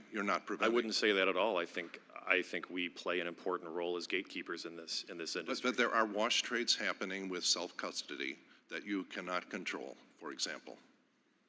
I would be surprised if wash trades happened in any meaningful sense. Trades cost. They are expensive to do on-chain, and particularly in mass. Wash trading on-chain is regularly detected by forensics platforms. There are vendors. For some crypto assets, there are crypto assets where the identity is much more difficult to trace, and I believe this is not possible, and the market will no doubt move to those if it is driven by the desire to do anonymous and fraudulent trading. So I think that really, to my mind, the place that we have to go, well, actually, Mr. Culkin, you mentioned on page 9 of your testimony that various industry participants have suggested that various KYC solutions, including even at the wallet level. And so this strikes me as where we're going to have to end up here. Now, if you just look at the automobile industry and how essential it has been to the correct and the development of the automobile industry to have license plates mandatory on every car and have the license plate issued by a registered driver. It would be completely unacceptable to have unlicensed cars with unlicensed drivers cruising through your neighborhood or coming across your international borders. And so for the same reason, I believe we will have to issue a trusted digital identity associated with every at the wallet level. Every crypto wallet, you'll have to say, I want a wallet. Go to a government that we trust and have that wallet, the license plate issued for that wallet. So that's personally, is there, could you describe some of the proposals, concrete proposals for wallet level identity? So Congressman, I'll defer to others. I think someone else on the panel made the point about KYCing wallets, but I would, to build on Mr. Santori's point, note that if the CFTC had regulatory authority over the spot market, it would be able to impose on registrants through core principles in the same way that it does for futures and swaps markets, that the exchanges conduct surveillance, that they KYC participants as part of their onboarding, that they submit to the rules and jurisdiction of the exchange, and those exchanges essentially act as an SRO in addition to the CFTC and NFA. Okay, Mr. Schoenberger, in your testimony, you made the comparison with Web3 and SMTP, the Mail Transfer Protocol, with the idea that people would somehow be interacting with a blockchain. Excuse me, I'm out of time. If you could respond to the Moxie Marlin Spike article that you're no doubt familiar with on my first look at Web3 and respond for writing, I'd appreciate it. The gentleman yields back. Thank you. You'd respond to his question in writing. Now we'll turn to the gentleman from Tennessee, Mr. Rose, for 5 minutes. Thank you to our distinguished chairman and our ranking members for holding this hearing, and thanks to the witnesses for sharing your time today. Mr. Chairman, I kind of feel like a NASCAR driver, but I'm not sure which cap to wear, my ag cap or my financial services cap today, but I'm honored to get to be a part of this hearing and hear from these august witnesses. Would like to begin today with Mr. Culkin. Under Mr. Massad's suggested approach, exchanges that don't list Bitcoin or Ether would be excluded from regulation. Mr. Massad testified that U.S. exchanges collectively list around 400 digital assets. The SEC has indicated that there are nearly 10,000 digital assets being traded on hundreds of platforms. Do you think it is problematic if we don't regulate the trading of digital assets and exchanges that don't list Bitcoin or Ether for trading? So, Congressman, thank you for the question. There are a number of digital commodities in addition to just Bitcoin and Ethereum. And I think, to Mr. Durgee's point earlier, that trend will continue.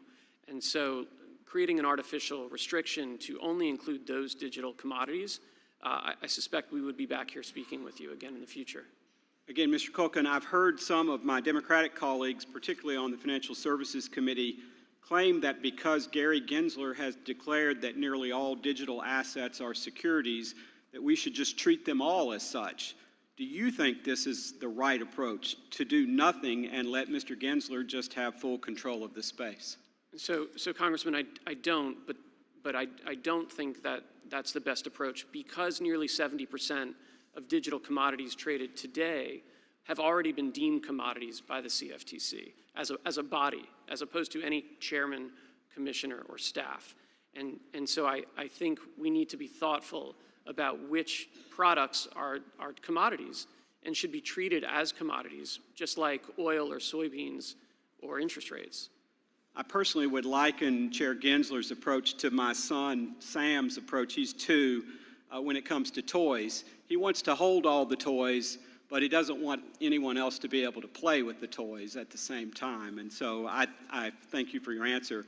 Mr. Santori, Mr. Massad testified that Congress should not pursue legislation creating new asset classes under the jurisdiction of the CFTC or the SEC because it would generate confusion and lead to disputes. Do you agree? Thank you for the question, Congressman. I don't agree. I think that what we have today is abundant confusion and complexity. We have two of our financial regulators here in the United States alleging contradictory positions over the same asset. They have alleged that the same asset, one under oath, sworn in a complaint, is both a security and a commodity, but it doesn't fit into the narrow classifications of assets that can be both, a future.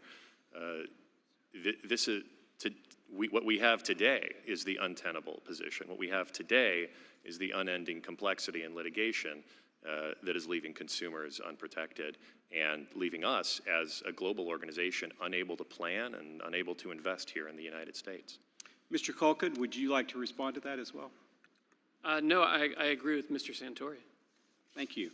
Mr. Santori, it is essential for any market structure legislation to set rules for the custody of digital assets so that customers can have confidence that their digital assets actually are where an intermediary says they are. Digital assets raise, of course, several novel issues when it comes to custody that must be addressed. Mr. Santori, as we think about how to apply these protections to digital assets, do you have any recommendations for how we should address issues related to custody? Thank you for the question, Congressman. Custody is something we believe that is critical to consumer protection. We believe it's critical to our ethos. It is part of Kraken's ethos. The failings that we've seen over the last year have had quite a bit to do with lax corporate governance controls, among them being custody. Kraken does offer custody for its users. We segregate our users' funds and their assets. But I will say that there is no such thing as physical segregation on a blockchain because these assets are digital. They are not physical. Custody is an important thing to get right for this Congress. I would say that the most important element of this is prescribing uniform standards for custody across market participants so the consumers know how their assets are being custodied and that they can have confidence in it. Thank you, and I yield back, Mr. Chairman. I thank the gentleman. Ms. Bodinsky from, what state are you from? Illinois. Illinois. You're recognized for 5 minutes. Thank you, Mr. Chairman, and thank you to the ranking members. And thank you to the panelists today. I appreciate your testimony. As we participate in, these important hearings on the future of digital assets, it's very clear that there is a pressing need to develop regulatory framework for this industry to protect consumers while also allowing room for growth. I was really happy to participate in the sub-hearing we had on the House Agriculture Committee not too long ago.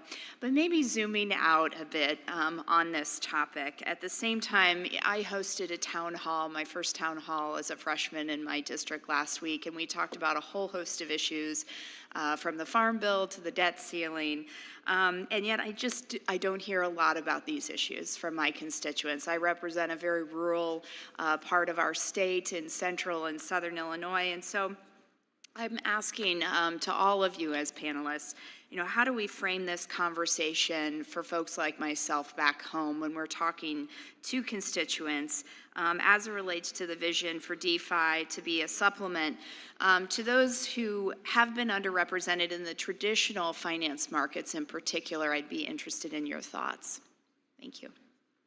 Well, if I may address that, I agree with you, Congresswoman.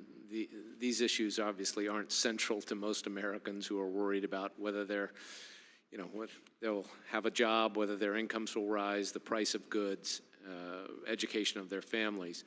What concerns me, though, is what we saw when crypto prices really rose quickly were a lot of people who thought, oh, I'm going to invest in this and I can quickly make some money. And, maybe they even understood that there was volatility to the assets, although I think a lot of them didn't understand that. But there's also a huge amount of risk in these platforms. And so it's maybe not that important an issue for most Americans, but I think we have a responsibility to create an investor protection regime so that they're not taken unfair advantage of. They're not risking their hard-earned savings on things where there's so much fraud and scam and risk. Congressman, if I could just add, when I try to explain to friends and family that the CFTC has enforcement authority, which is really reactionary, but that they do not have regulatory authority in the commodity spot market, frankly, they're surprised. It's confusing. It's complicated. And so, in my mind, the best incremental step forward here is to expand the CFTC's authority so that participants, particularly retail participants, have the protections that a lot of them think they already have that don't exist. Additionally, up until recently, unaccredited investors could really only participate in post-IPO offerings. Most of the larger gains take place pre-IPO. So when we look at access and inclusion, in particular in districts like yourself, where those individuals don't have the ability to even participate. And so due to U.S. accreditation laws, it creates an even greater wealth disparity between those two people. So when the crypto markets became activated, particularly in the U.S., and you started to see U.S. retail investors participating, it was almost their first glimpse at participating in what would be considered an early stage startup that they could never have touched otherwise. Now, if we had clear regulatory frameworks and consumer protections where they had the ability to participate within those markets and there was some level of oversight, then they would be sitting in a much better position than they are now and still able to participate in something that's early that otherwise they never would have been able to touch. Those are great points. Thank you. I had just one other follow-up question with my remaining time for Mr. Massad. Your testimony touched on the resources that would be necessary to equip the CFTC should they be given additional regulatory authorities. Could you walk us through resources the agency identified or invested in during your time at the CFTC in relation to digital assets and any additional resources we should be looking at now? Thank you, Congresswoman. It was still a fairly small market when I was in office. I left in early 2017, and we did not, under my tenure, approve any futures products. There were only swaps trading on, platforms with eligible contract participants. So in terms of our regulatory authority, it was fairly small at that time. Obviously, with the overall growth of the market and the fact that we now have several platforms trading derivatives on crypto, it's a much bigger challenge. And if you then go and give the CFTC spot market authority, and I think they're very competent, they could do that, but only if they get adequate resources, because it's just a big policing job. Thank you, Mr. Chairman. I'll yield back my time. Thank you. Gentlewoman from Illinois yields back. The gentleman from Oklahoma, the former chair of the House Agriculture Committee and a great American, Mr. Lucas, recognized for 5 minutes. Thank you, Mr. Chairman. I very much appreciate that. The EU recently approved its markets in crypto assets regulation, and the UK is currently crafting its own framework. Mr. Santori, as other jurisdictions craft their own frameworks and more time passes without a digital asset market structure framework in the U.S., how does this make our job more difficult as we write the rules of the road here at home? Thank you for the question, Congressman. Other jurisdictions are indeed pushing ahead. They have been pushing ahead. These are G20 jurisdictions with sophisticated financial services markets, with sophisticated technology industries. The U.S. is significantly behind in that respect. It's important that we get it right, not necessarily get it first, but I can tell you firsthand, as a global business with a global footprint, we have made plans to invest in Europe. We are making plans to invest in the United Kingdom. Our plans to invest in the United States by hiring people, by expanding our boots on the grounds operation, well, we're limited in that regard. We find it quite difficult to figure out just how much we should deploy in terms of resources here without a comprehensive federal plan.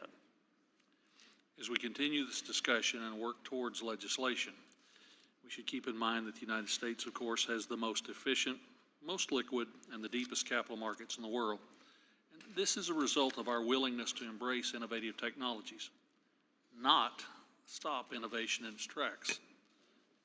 Mr. Blaugrund, could you touch on this? You touched on this in your testimony, but from the perspective of the world's largest stock exchange, could you elaborate generally on both the difficulty and importance of balancing financial innovation with investor protection? Certainly, thank you.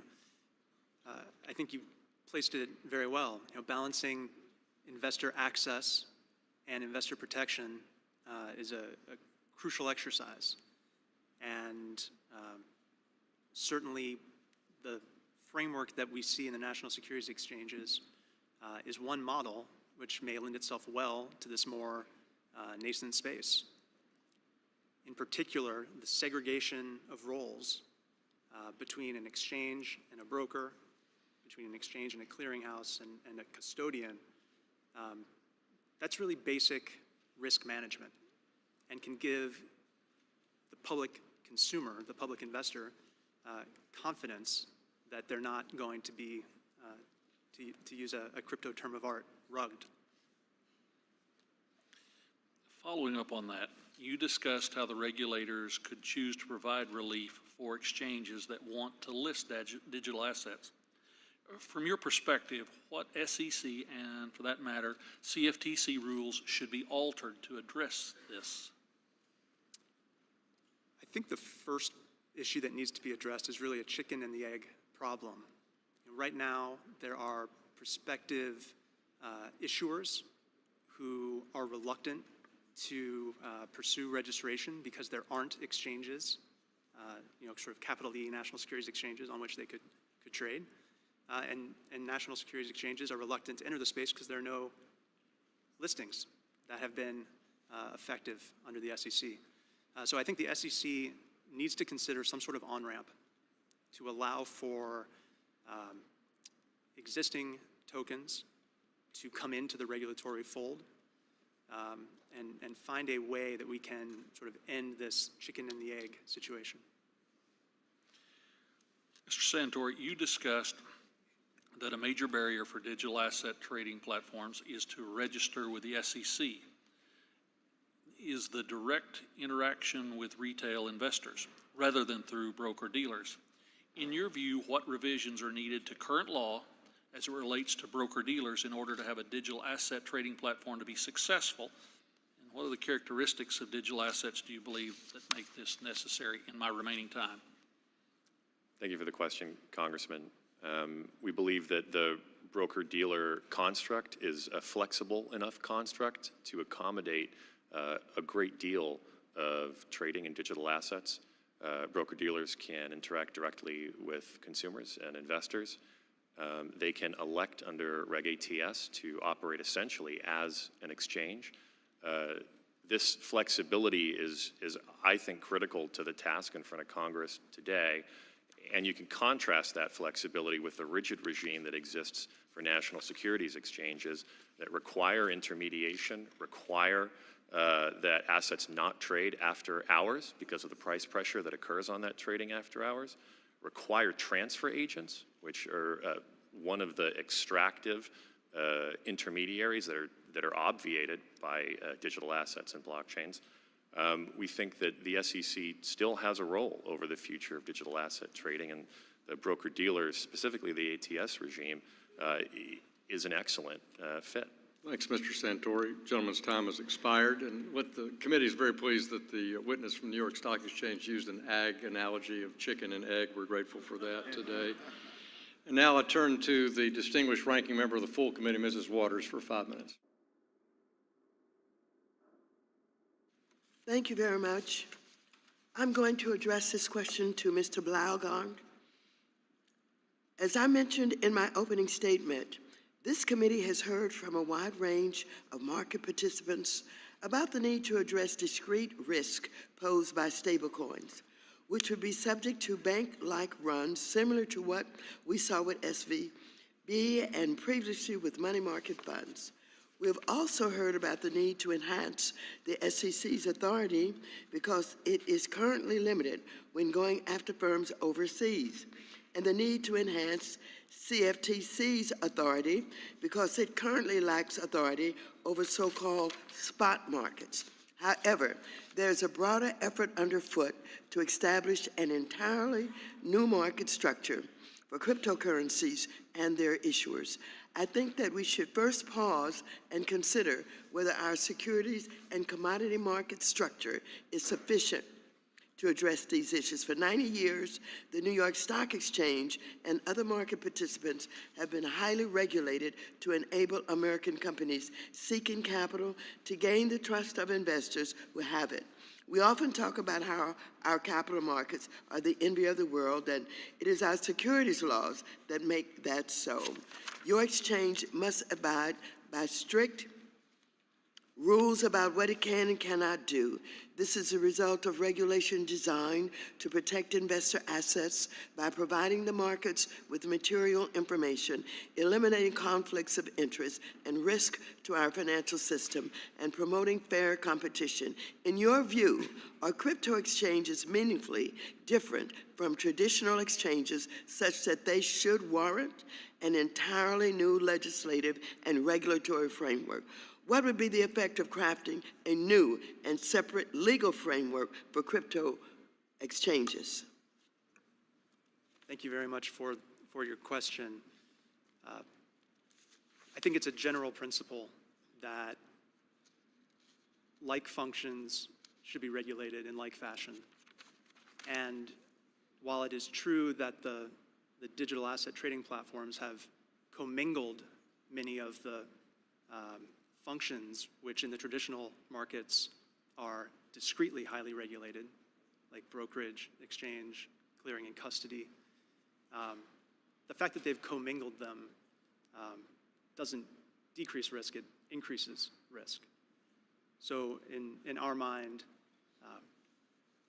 bringing those activities up to the standard that have been established for national securities exchanges is an appropriate posture. To your second question,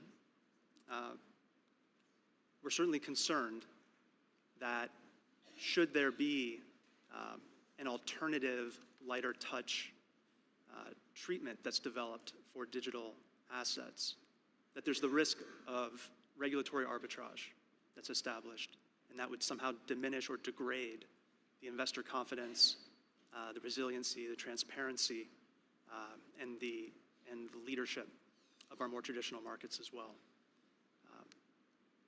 There's certainly adaptations that the regulatory agencies should consider with respect to digital assets and refining the way that they're supported, but we believe that they have the authority they need today to do so.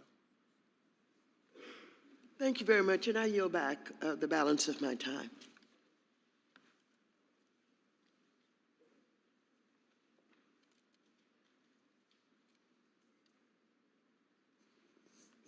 She yield back? Yes. Gentlewoman yields back. Mr. Stahl of Wisconsin is recognized for 5 minutes. I thank the chairman. I thank both our chairmans and both our ranking members for calling today's hearing. It's great to see agriculture and financial services come together to address a really big challenge. Why?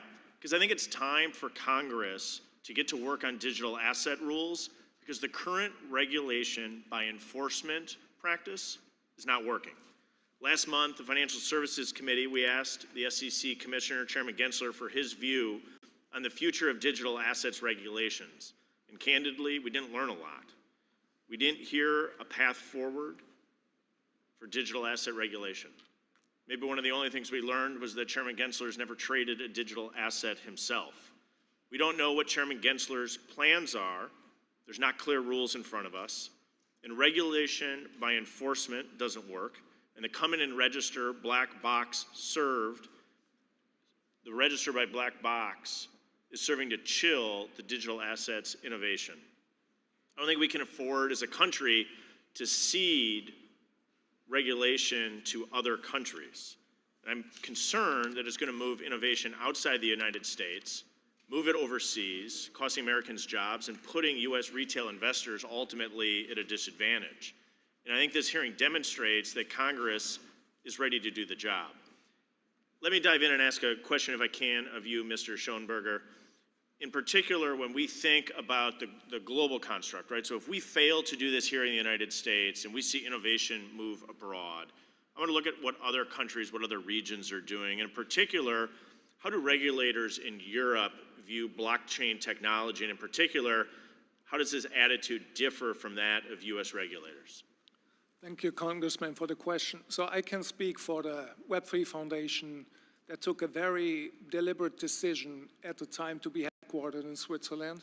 Switzerland provided very early on for a very clear regulatory framework, distinguishing between payment tokens, security tokens, and utility tokens. And also the Swiss regulator, FINMA, issued a no-action letter to the Web3 Foundation back already in 2019. So would it, only cognizant of my time, would it be fair to say that they took a much more forward-thinking approach in Switzerland and in Europe? I would say so. I mean, this framework that they provided certainly provided the legal certainty to be headquartered there and have legal clarity around the classification instantly. Thank you very much. Only cognizant of my time. If I can, Mr. Durgee, if I can shift over to you, we look at the European Union recently approved its market in crypto assets regulations. What lessons can we take away from the EU's experience as we craft our own market structured laws here in the United States?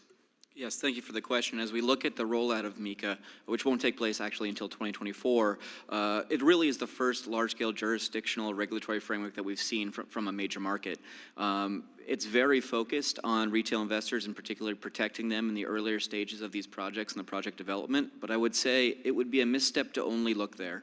If we look at other jurisdictions out of Dubai, like VARA, we look at MAS out of Singapore, we look at what South Korea is doing, particularly around security tokens and gaming, you start to get a much more holistic view of how the world is approaching the asset class as the United States starts to wait in the wings. And as those countries have more stability, more clarity, not driving forward through a regulatory approach, but putting forward rules and regulations of the road, do you see more investment and innovation occurring in those jurisdictions? Extensively so, and the real example is, I think I'm the only one here that actually runs early stage venture funds. We have multiple out of Republic that we run, and in the last 3 years there's been a huge shift to offshore investments. I'd say we're doing over 3x investments now offshore as we worked in the U.S. Thank you very much. Cognizant of the time, I'm going to jump, if I can. One final question to you, Mr. Santori. We've talked about the Howey test, how it's used, and in particular, do you think this efforts of others requirement is triggered when you have a digital asset project where holders contribute to the development and success of a functional or decentralized network? Thank you for the question, Congressman. No, I don't. I think that's actually quite rare.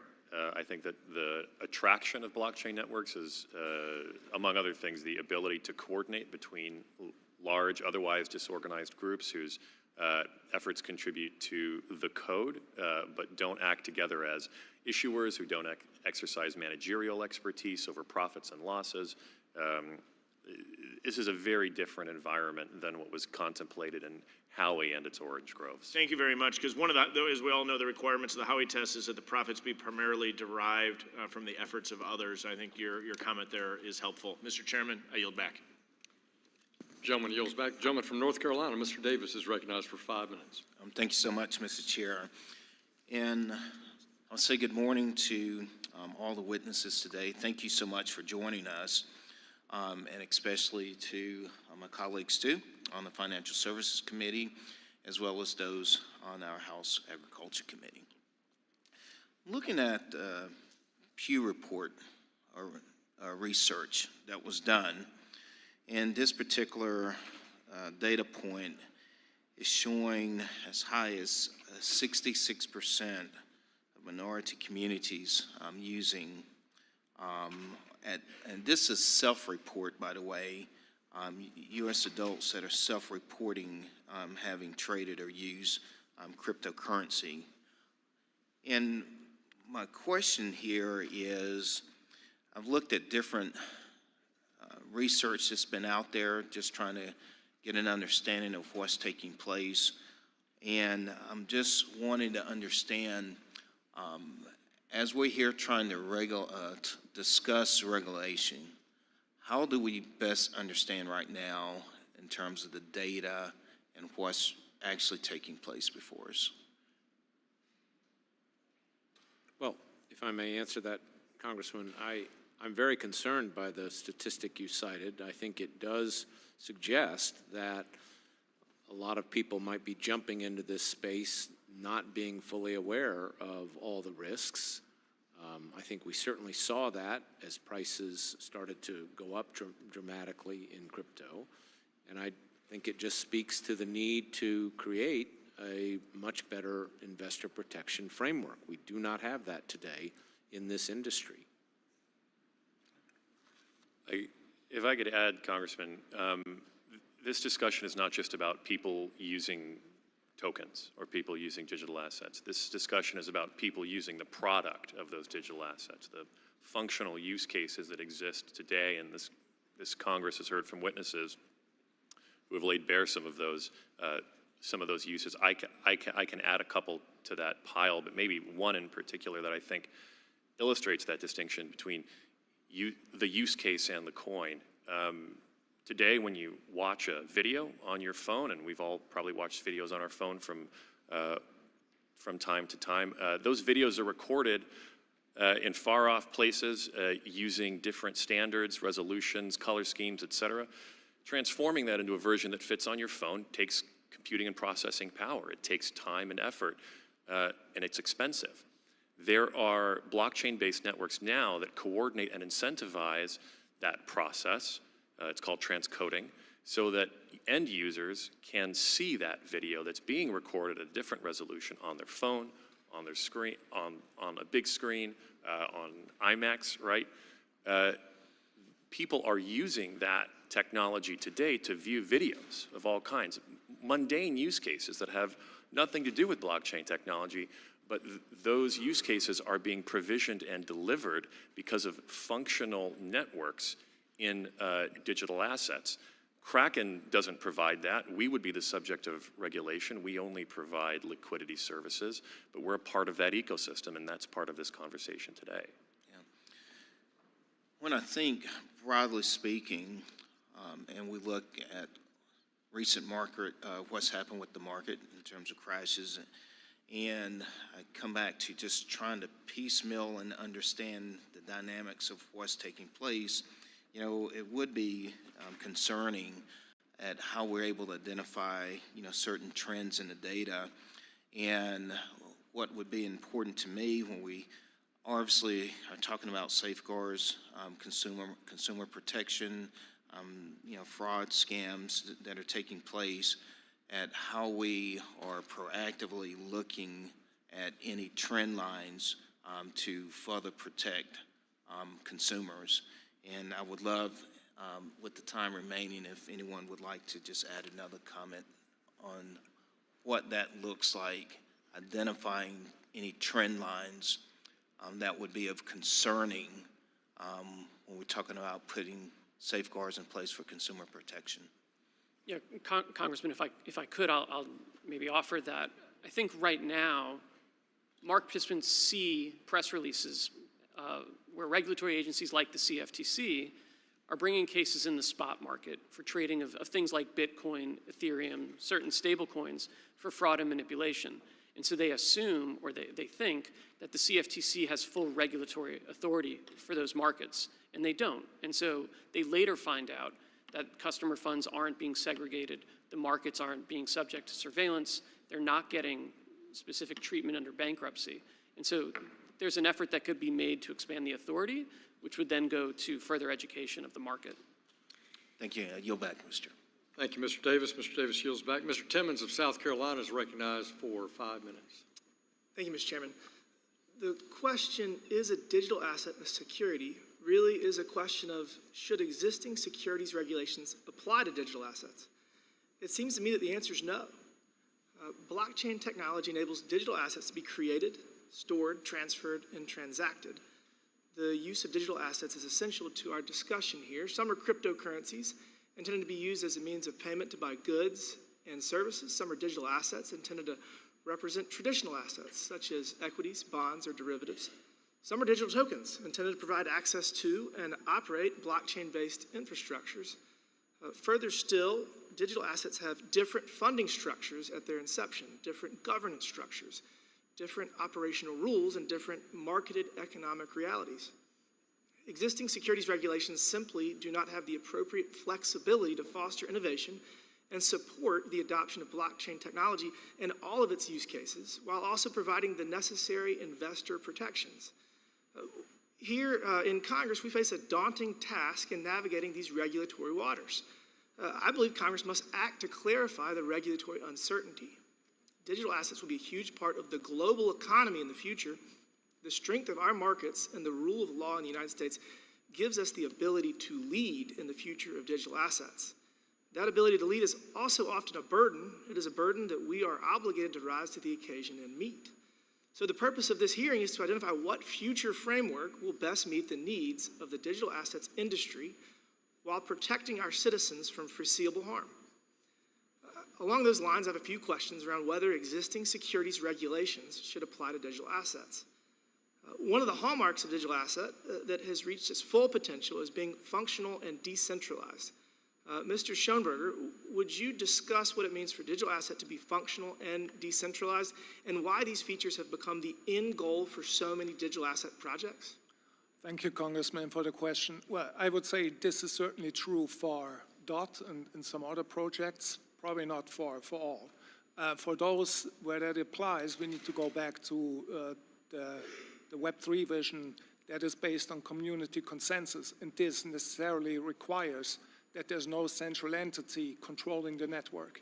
And the Web3 Foundation, during the launch of the Polkadot network, gave up control over the network and handed that over to the community very early in the game. So that's the decentralization part. Being functional simply means some token needs to be more than simply a means of payment or a vehicle for investment. In the case of DOT again, this gives you access to the network. It's used for securing the network. It's used for participating in the governance, and also if you want to lease a blockchain on top of the network. Thank you for that. One follow-up. In your testimony, you said that when the foundation removed the pseudo key, it was a pivotal point in decentralizing the Polkadot network. Would you explain more about that process and how it ensured that the foundation could not control the network anymore? Sure. The pseudo key gives super user capacities, like gives you the abilities of a super admin. This key, together with the abilities, was given up, and since the code is all open source, this can be looked up by literally everyone. And once this was handed over to the community, the whole control over the network, to reinstate this would take a majority vote of the community. Thank you for that. We've discussed today that either legislation or adaptations are needed. I want to discuss that more. Bitcoin is the most popular digital asset in the ecosystem. It is also the only digital asset that both the SEC and the CFTC can agree is a commodity. Mr. Santori, under the current securities laws, would it be possible for a national security exchange to list Bitcoin and a security alongside each other? Thank you for the question, Mr. Timmons. No, it wouldn't. National securities exchanges are limited in the assets that they can list, and it's not just a question of amending the list of assets they can list. It's a matter of ripping the heart out of the rules that are in place that make that listing possible. The limitations on trading times, the requirement of intermediaries that can be expensive, the requirement that they don't list additional assets. These are fundamental to the structure of the national securities exchange that exists in the United States. It is not a flexible one. Thank you for that. Mr. Chairman, I yield back.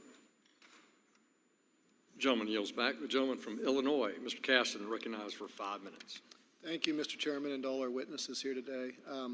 I have just a general request, and I feel like I make some version of this at all our meetings. If a carpenter asked you, why do I need a screwdriver, and you said, let me tell you why all carpenters need to use toolboxes, we'd say you're not answering the question. We're not here today to talk about whether or not Web3 or blockchain should be regulated at some entity. We're not here to talk about whether or not you can pay for things with a digital dollar, through invoices. We're here to talk about cryptocurrency. And so I'd ask you all to limit your conversations there, because that's the question, is about the token, not the ecosystem in which the token lives. I want to start with you, Mr. Durgin. I want to make sure I didn't misrepresent. If I understand your testimony, is it your view that that cryptocurrencies will help close the wealth inequality gap? Indeed it is. Okay. Do you know if you had invested in the S&P index over the last 5 years from 2017 to 2022, you know what the return is you would have earned? It would not have been terrible. Yeah, about almost 61%. There's been 12 cryptocurrencies that have existed during that same 5-year period. Do you know what the median return is if I'd invested in that basket of currencies over the same period? I assume I know the basket you're talking about, and it would be less than that.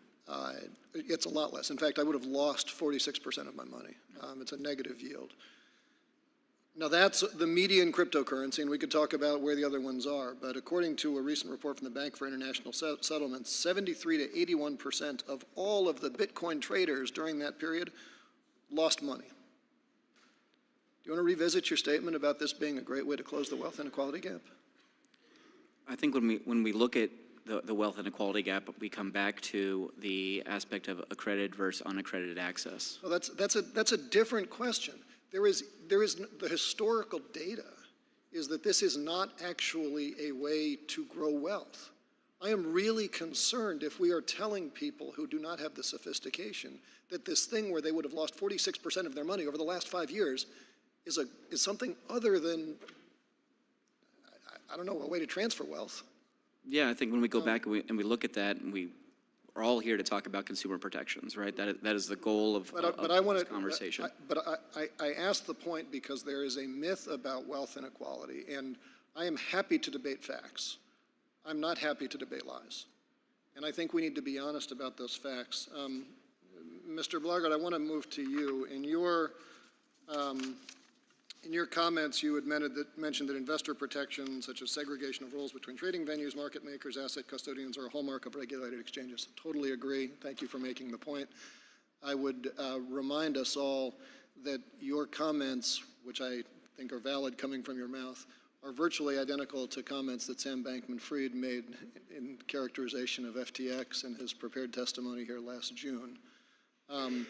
Do you have any way of sitting here, because many of those same statements have been made by other crypto exchanges, do you have any way to verify that those other exchanges' statements are any more accurate than the statements made by Mr. Bankman-Fried last June, as relates to their exchanges? With respect to digital asset trading platforms that assert that they have controls in place to enforce consumer protections, I don't know that there's any sort of third-party verification that's available. Okay, so as you know well, because you live under these SEC regs, the current SEC regs do require exchanges and brokers to issue and provide investors and market participants with fair, timely, and accurate information on all that. If the crypto exchanges were subject to those regulations, would you be able to answer the prior question in the affirmative? If they were complying with the regulations, then we would be able to answer it correctly. For both the exchanges and the brokers, everybody in that ecosystem? Yes, sir. So then the last question, and I just want to build on the comment that Ms. Caraveo and others have made. As I think we've established, the CFTC is the smallest of all our financial regulators, by staff, by resources. And look, it's great that we say let's increase the funding of these organizations. Just to state the obvious, it is never easy to raise the amount of resources that go to fund our organizations. If this industry is such a big deal, if it's such a great way to grow wealth, if it's going to be so huge in the future, would you care to speculate why the industry would like to be regulated by the smallest, least well-resourced organization? I don't care to speculate, sir. Yield back. The gentleman yields back. The gentleman from New York, Mr. Molinaro, recognized for 5 minutes. Thank you, Mr. Chairman, and I too want to, thank and acknowledge the fact that the two committees are meeting here today. You know, when I came to Congress, I may have been one of the few folks who actually wanted to have this conversation. I just listened to one of my colleagues suggest that this hearing is not about regulations. In fact, it is. This is an industry that one has been certainly pushing the expanses of innovation, creating opportunity to access capital and wealth, and doing it in a way that, yes, has enormous risk. We recognize that. But at the same time, enormous opportunity, in particular for those who don't understand or want to or can participate in the traditional banking infrastructure. That's all critically important. I represent a rural community upstate New York. We might as well be some banking island in any other place of the world. And so, yes, this hearing is about regulation. In fact, regulation of an industry that is asking us to do something. And I appreciate the testimony we've heard already and the progress that we are making. My colleague, Mr. Timmons, started down the road of talking about distinguishing I want to get through that. Whether or not it's possible for the National Security Exchange to list Bitcoin and a security alongside each other. Mr. Santori, you started down that road. I wanted to add to that as a follow-up. Is the SEC working with trading platforms to account for those differences?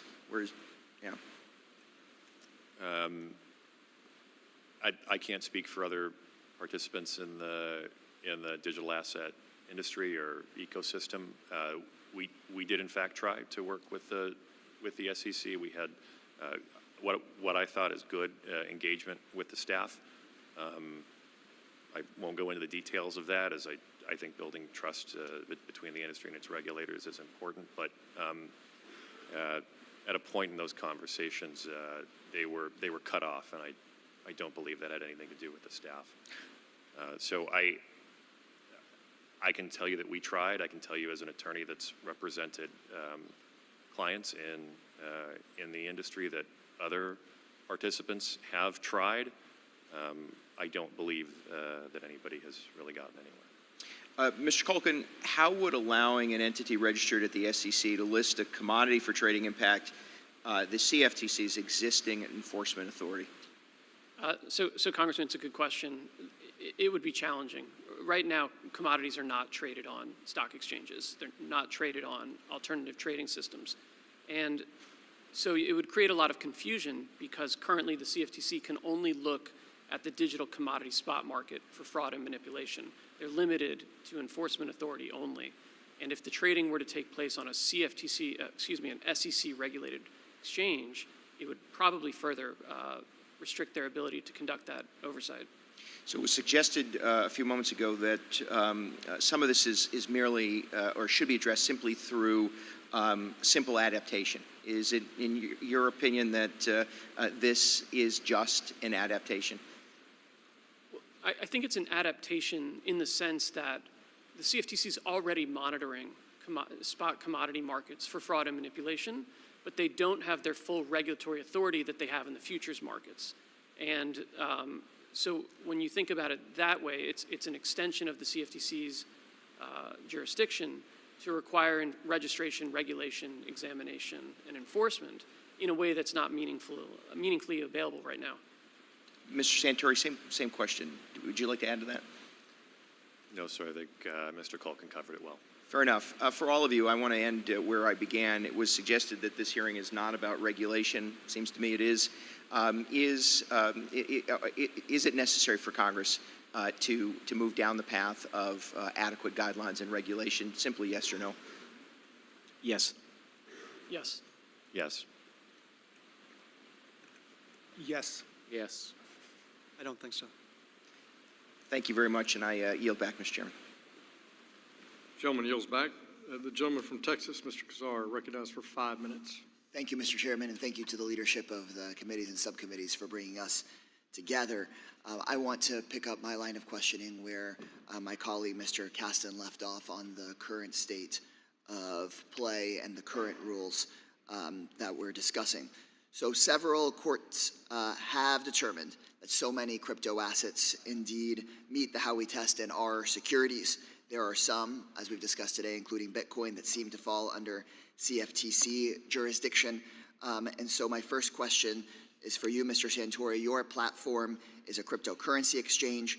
How many crypto assets are currently on your platform?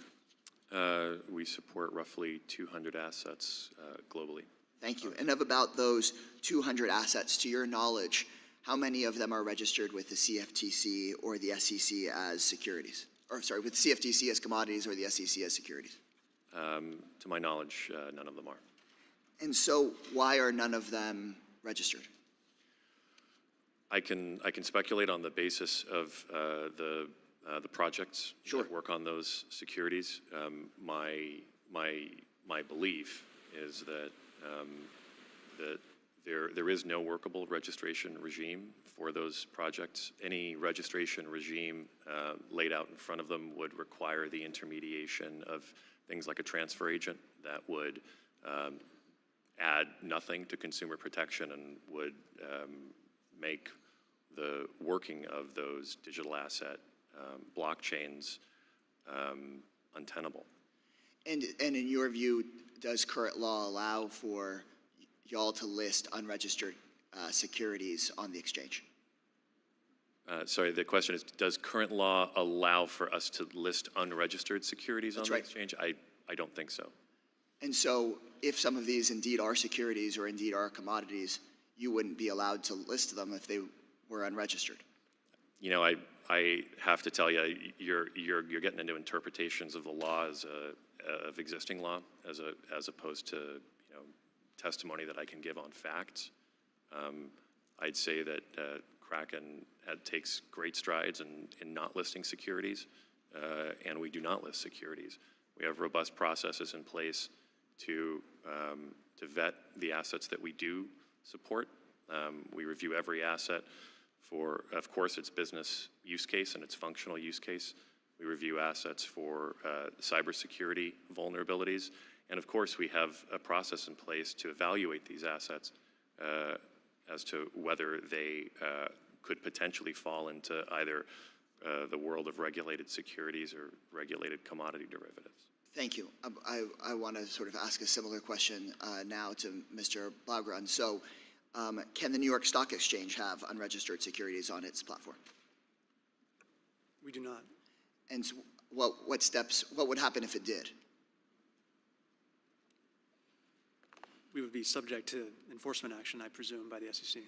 Right. So part of what I'm trying to understand here as far as the current state of play is that if an exchange wants to be in compliance with the law, it would have to delist any unregistered securities or commodities. And our current laws, as I understand them from several judicial opinions and decisions that I've looked over, are that crypto assets are either securities or commodities, many of them being determined to be securities. Some of them that we decided today or talked about today, folks agree are commodities, but very few, and in some cases, none of them are registered with the appropriate agency. And so you don't have to be a crypto skeptic or a crypto enthusiast, I think, to come to the conclusion that I'm feeling now, which is some level of concern that even under existing rules, there are real concerns about, do we have folks that should be registered, where we should have protections for investors, not registering. And so it is hard to think about the path forward if right now I could be having this concern. Mr. Masada, I'd love to hear what you think about that. I think you're absolutely right, Congressman. If you look at even what the 4 largest platforms today list in the U.S., there's about 400 tokens in total on all those platforms. Only 60 of them are commonly listed. They're all making different decisions about what's a security or what's not. Now, maybe they're applying other filters on top of what's a security. Maybe they could all get together and say, oh, yes, yes, yes, we believe all 400 are not securities, but I doubt it. Thank you. And so just because I have the remaining 20 seconds here, I appreciate it. To me, you know, the SEC came out of the Great Depression and that enormous crash. I think it's so important for us to learn from those mistakes. And as FTX and others have collapsed, we need those kinds of protections to make sure we don't have the intermingling of funds, to make sure people have recourse against fraud and abuse. We want to make sure we're protecting investors. And the fact that right now I'm concerned that the laws aren't even being followed makes this really challenging. Thank you. Gentleman yields back. The gentleman from Nebraska, Mr. Flood's recognized for 5 minutes. Thank you, Mr. Chairman. Mr. Durgee, I want to just state for the record that I was very impressed by your opening statement regarding the standardization and the acceptance of emerging technologies. And I think it's important to remember how we need to look down the road. We need to understand where we're at and how these things work.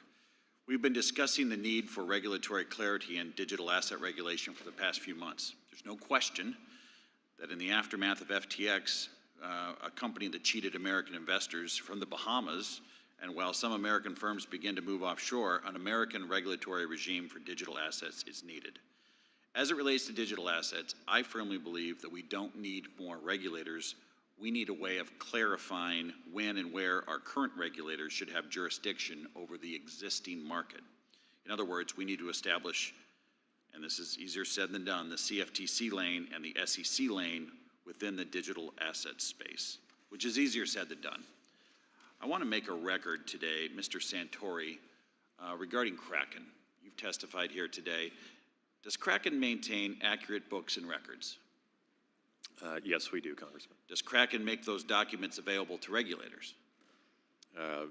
We do on occasion, yes. Does Kraken make appropriate disclosures to customers and ensure that its customer assets are protected? We do. Okay. Given your answers to those simple questions, what is the best means, in your opinion, by which we can ensure those steps are all being taken? Thank you for the question, Congressman. I think that the best means to ensure that digital asset participants are keeping records, that they are sharing those records when requested by regulators and law enforcement, to ensure that digital asset participants are being good stewards of their customers with regards to disclosures.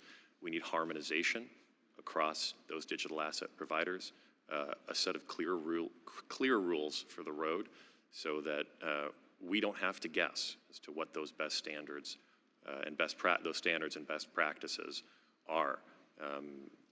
One of the reasons why, as you noted, FTX was such a debacle was because it wasn't some small niche exchange that wasn't servicing Americans. It was an exchange that Americans almost had to use because of the environment here in the United States. Americans were driven to FTX because of the lack of standards here, because of the lack of uniform disclosure rules, because we are forced to guess as to what those rules are instead of building compelling products. Thank you, Mr. Santori. Mr. Culkin, does the CFTC regularly examine its registrants to ensure that they are keeping adequate books and records, making appropriate disclosures, and ensuring that customer funds are protected? Yes.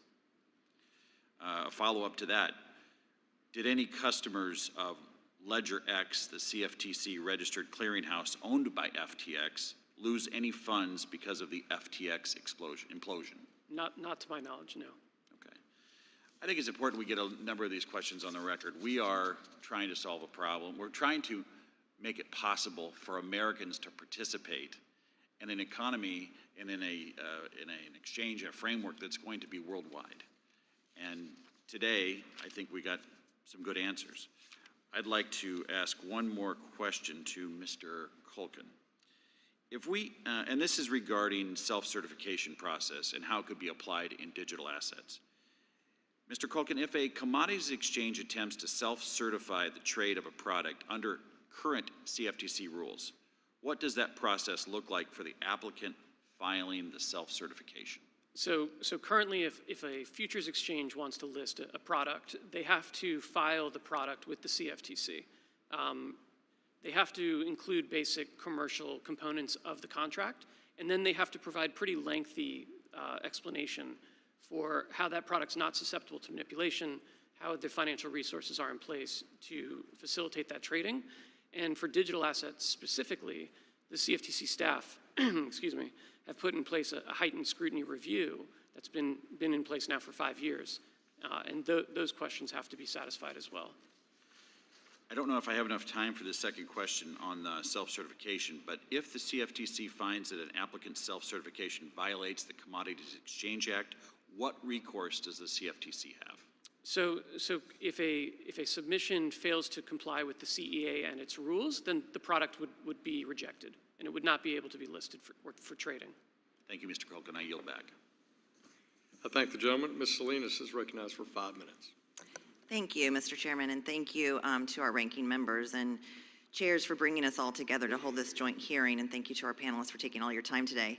Over the course of the conversation, even over the last few months, one area that hasn't really been discussed in the deliberation of how to fill regulatory gaps is the very real and very large impact on climate that the industry is also having.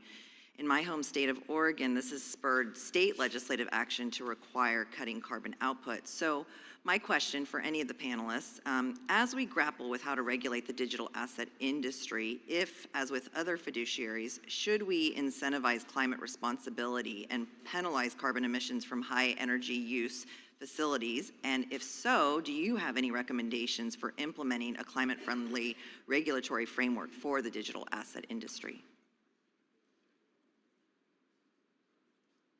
Well, Congressman, I think the energy usage of certain aspects of the crypto industry is a real cause of concern. It's not something that we would typically address through financial regulation, but that doesn't mean it doesn't need to be addressed. You're right that your state and other states like New York have tried to take this on, and that may be the path.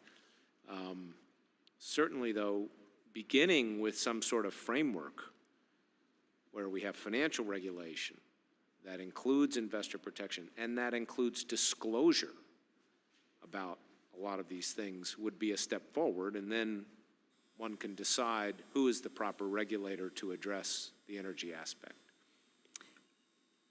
Thank you, I appreciate that. Does anybody else care to answer? Because I can move on. I'll just make a comment that the industry is very aware of that problem and is aggressively moving to more towards green energy solutions. I think there's actually been an extensive amount of innovation in that area and continuing to move so, mainly because it's business ready, right? We're seeing it save money along the lines. I'll give you just a real world example. Flare gas out of oil mines now is being used in order to run Bitcoin mines. There's a company called Caruso that's particularly adept at it that is otherwise would have been pollution that's being converted into energy to run these facilities. So I think the need for that is driving innovation. Thank you. Congresswoman, I also like to add that they're not all the same. According to a mutual study, Polkadot actually has the least carbon footprint in the industry, and the whole consumption in a year equates to only 7 households in Switzerland. So that makes a difference. Thank you. All right, so for many of you, there does seem to be some degree of consensus around needing to regulate based on utility. But what concerns me is that the use cases of crypto assets are still pretty murky. There is also seems to be evidence by the lack of registered securities. Are issuers not able to describe the uses of their own products, or is that the potential product uses are substantially broad and vague? Congresswoman, I think it's some degree of both, but in particular, it's the lack of any kind of regulatory framework that requires disclosure effectively. I mean, if you have basically a lot of industry participants claiming that what they're issuing is not a security, then we don't have a framework for disclosure. Now, the SEC did, I think, a great job going after the ICOs, these internet coin offerings, where people were just issuing tokens that were securities on the basis of very little disclosure. There is also the element of exactly what is the use case. Sometimes you can have a token which has both a utility, but it is still a security. The SEC recently won they won a case to that effect, that even though it had a utility component, the token was still a security. So again, it comes back to needing a framework. What I've suggested is create a framework where we don't have to rewrite securities laws, but we get at the issues you're talking about. Thank you. I'd love to just add to that very quickly as well, that a lot of the disclosure requirements, especially in particular into the capital raising components, whether that's Reg CF or Reg A+, are quite counterintuitive. The goal is to find that these assets are decentralized. Most of the disclosure requirements are very centralized disclosures. Who is the operating team, audited financials, business plans. If these things are run by a community of developers, they don't have that information able to disclose. It's just not a viable framework. So we really need to look at potentially shifting that. That will also bring digital assets into the forefront. Thank you. I yield back. Gentlewoman yields back. Mr. Nunn's recognized for 5 minutes. Thank you, Mr. Chair, and appreciate the incredible panel. This has been a good discussion all day long. We've been listening to it as we go through here. Both the work of the Ag Committee and the Financial Services Committee, where I have privilege on getting to serve kind of in this nexus space between where we have digital assets floating between what guys in Iowa know very well on commodities trading and guys in downtown Des Moines know in securities trading. So as a simple Iowa guy here, we've got a digital asset that falls under the CFTC for all things commodities. But if it is a securities, it's going to fall under the SEC. We just had Chairman Gensler in here who claims that every other token than Bitcoin is under the SEC's jurisdiction, including a number of the ones that we've talked about today. In contrast, the CFTC Chairman Bidham stated that a commodity like what he called Ethereum would be under the Ag Committee's jurisdiction. So, Mr. Cullen, I'm going to talk with you first, based your background in CFTC. One of the simple questions that we asked before: Ethereum, is it a commodity? Is it a security?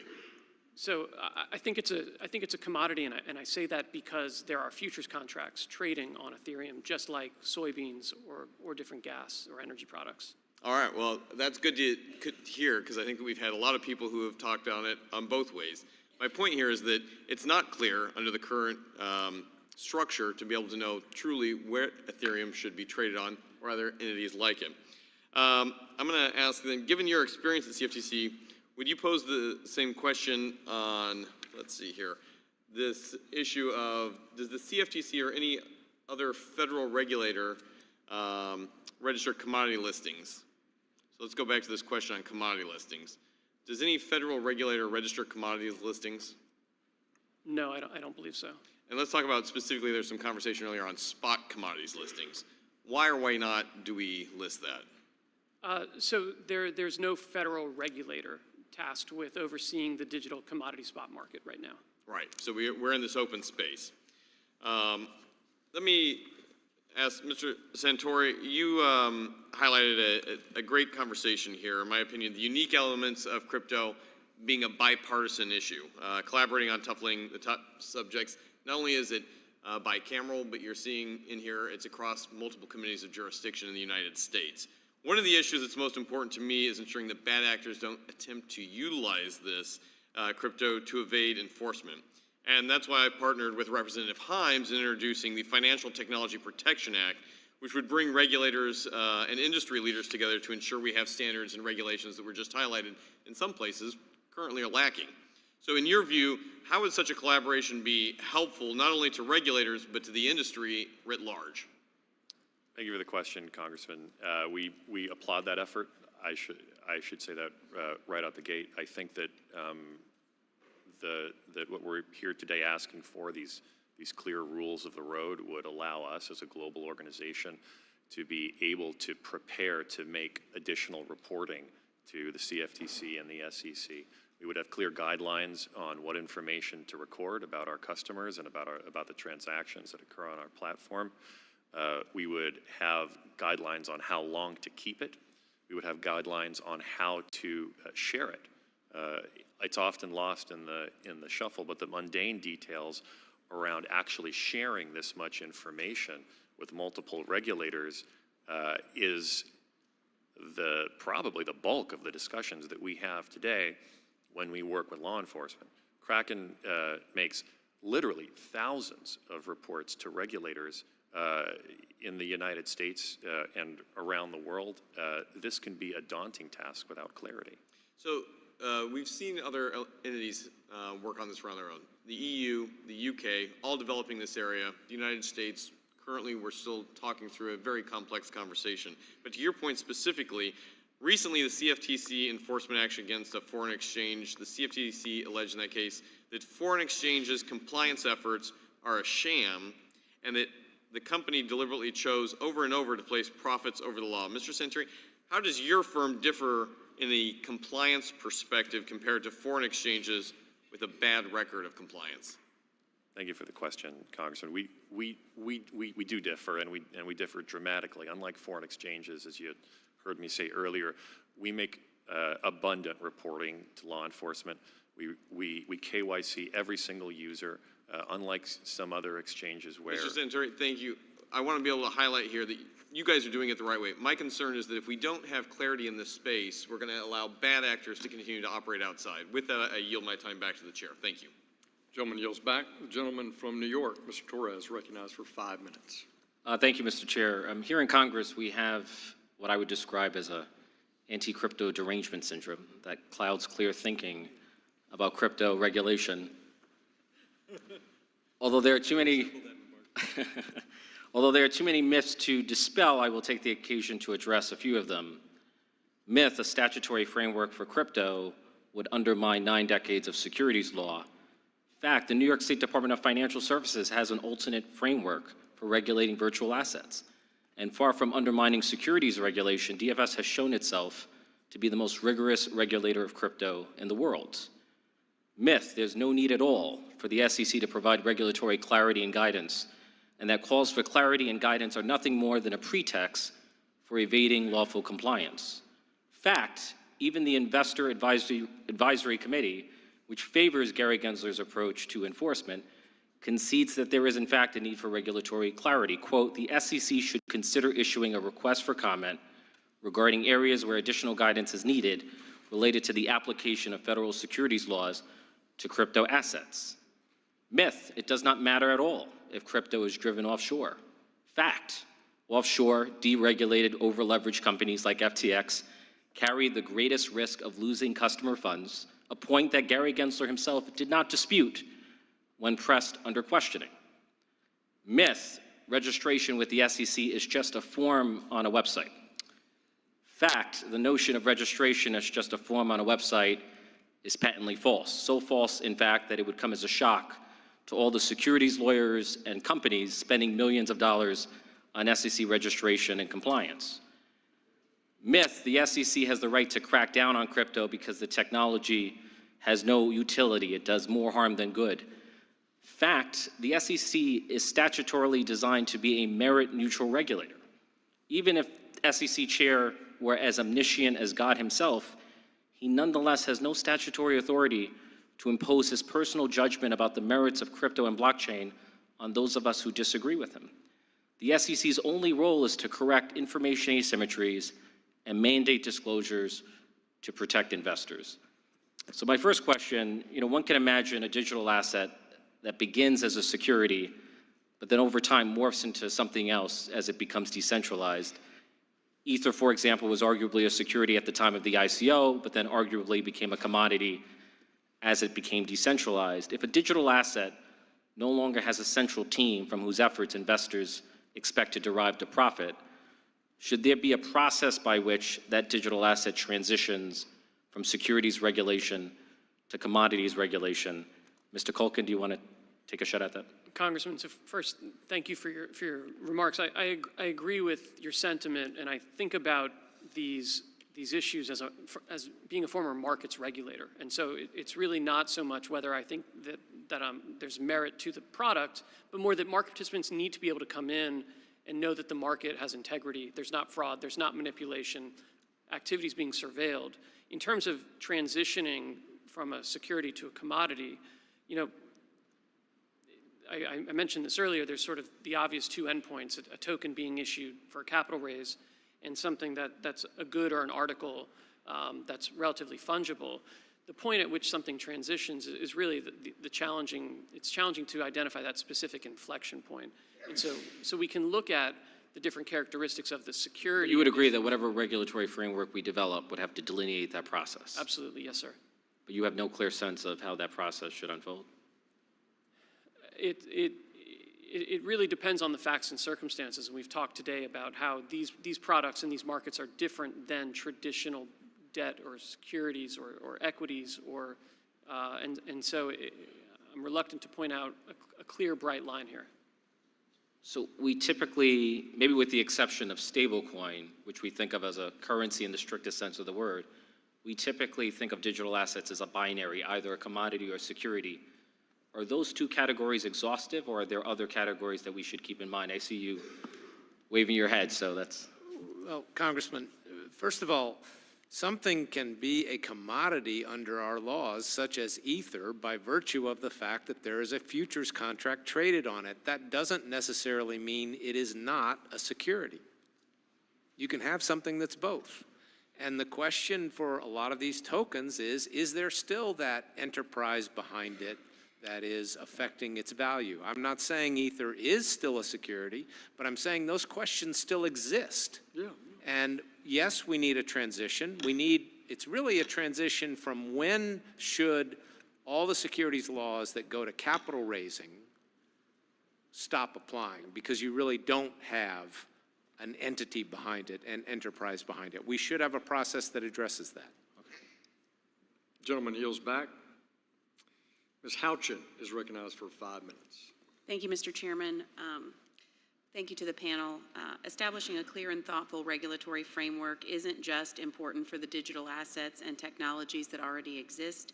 By creating much-needed clarity, we would be facilitating the development of blockchain, expanding the potential uses of all sorts of tokens, and creating safeguards for new technologies created by innovators here in the United States. I have said before in the Financial Services Committee that I view the digital assets as the new space race. Like the challenges of the last century, there's no reason why the United States should not lead the way. Mr. Schoenberger, I'd like to ask about distributed ledger technology. Distributed ledger technology has been described as a foundational technology like the internet or electricity, in which the adoption of the technology is gradual, incremental, and steady, but utterly transformative to society and the economy. What does this idea tell us about the future of distributed ledger technology and the digital assets that power them? Thank you very much for the question, Congresswoman. I think the comparison with the internet is the best one here, because if we look back, what made the internet really take off was the open standards and protocols that were enabled by a framework of regulation that allowed this. That framework tried to understand the potentials of these technologies and cater to them. We think that Web3 technologies offer the same potentials and benefits. And we also think that we are about there where the internet was 25 years ago. So no one knows what will come from this, but the potential is huge. And what we need is certainly legal certainty around these questions. And I'd very quickly like to comment on what Congressman Torres mentioned, because that was exactly our journey here. We tried to go a process together with SEC staff from a security that DOT once was when we sold it for fundraising purposes to a non-security. And while that process sort of worked, it took 3 years, and still after putting in all that effort, the Web3 Foundation in the end was left without any tangible validation in its hands. So this very clearly shows that we need legal certainty by statute. Thank you. And switching to our securities laws, the ultimate purpose of U.S. securities laws is to solve for the problem of information asymmetry. Thus, if an existing disclosure regime is not producing information that is valuable to digital asset purchasers, the ultimate purpose of U.S. securities laws is in fact not being met. Mr. Durgee and then Mr. Santori, do you agree with this characterization? Very much so, yes. Yes, Congresswoman, I do. And for you both, how can we create a disclosure regime that will actually solve the problem of information asymmetry? I'll go ahead and start. Sure. Yeah. I think you're hitting the nail right on the head. We're in a situation that's extremely problematic. The disclosure regime is contradictory, and it makes it incredibly difficult to build a business in the United States with that level of contradictory regulatory frameworks. So until those disclosures are made clear, we're going to continue to have a lot of ambiguous frameworks that companies are trying to build on, which is ultimately why they're leaving the United States and moving offshore. I would add that, in fact, there is precedent here.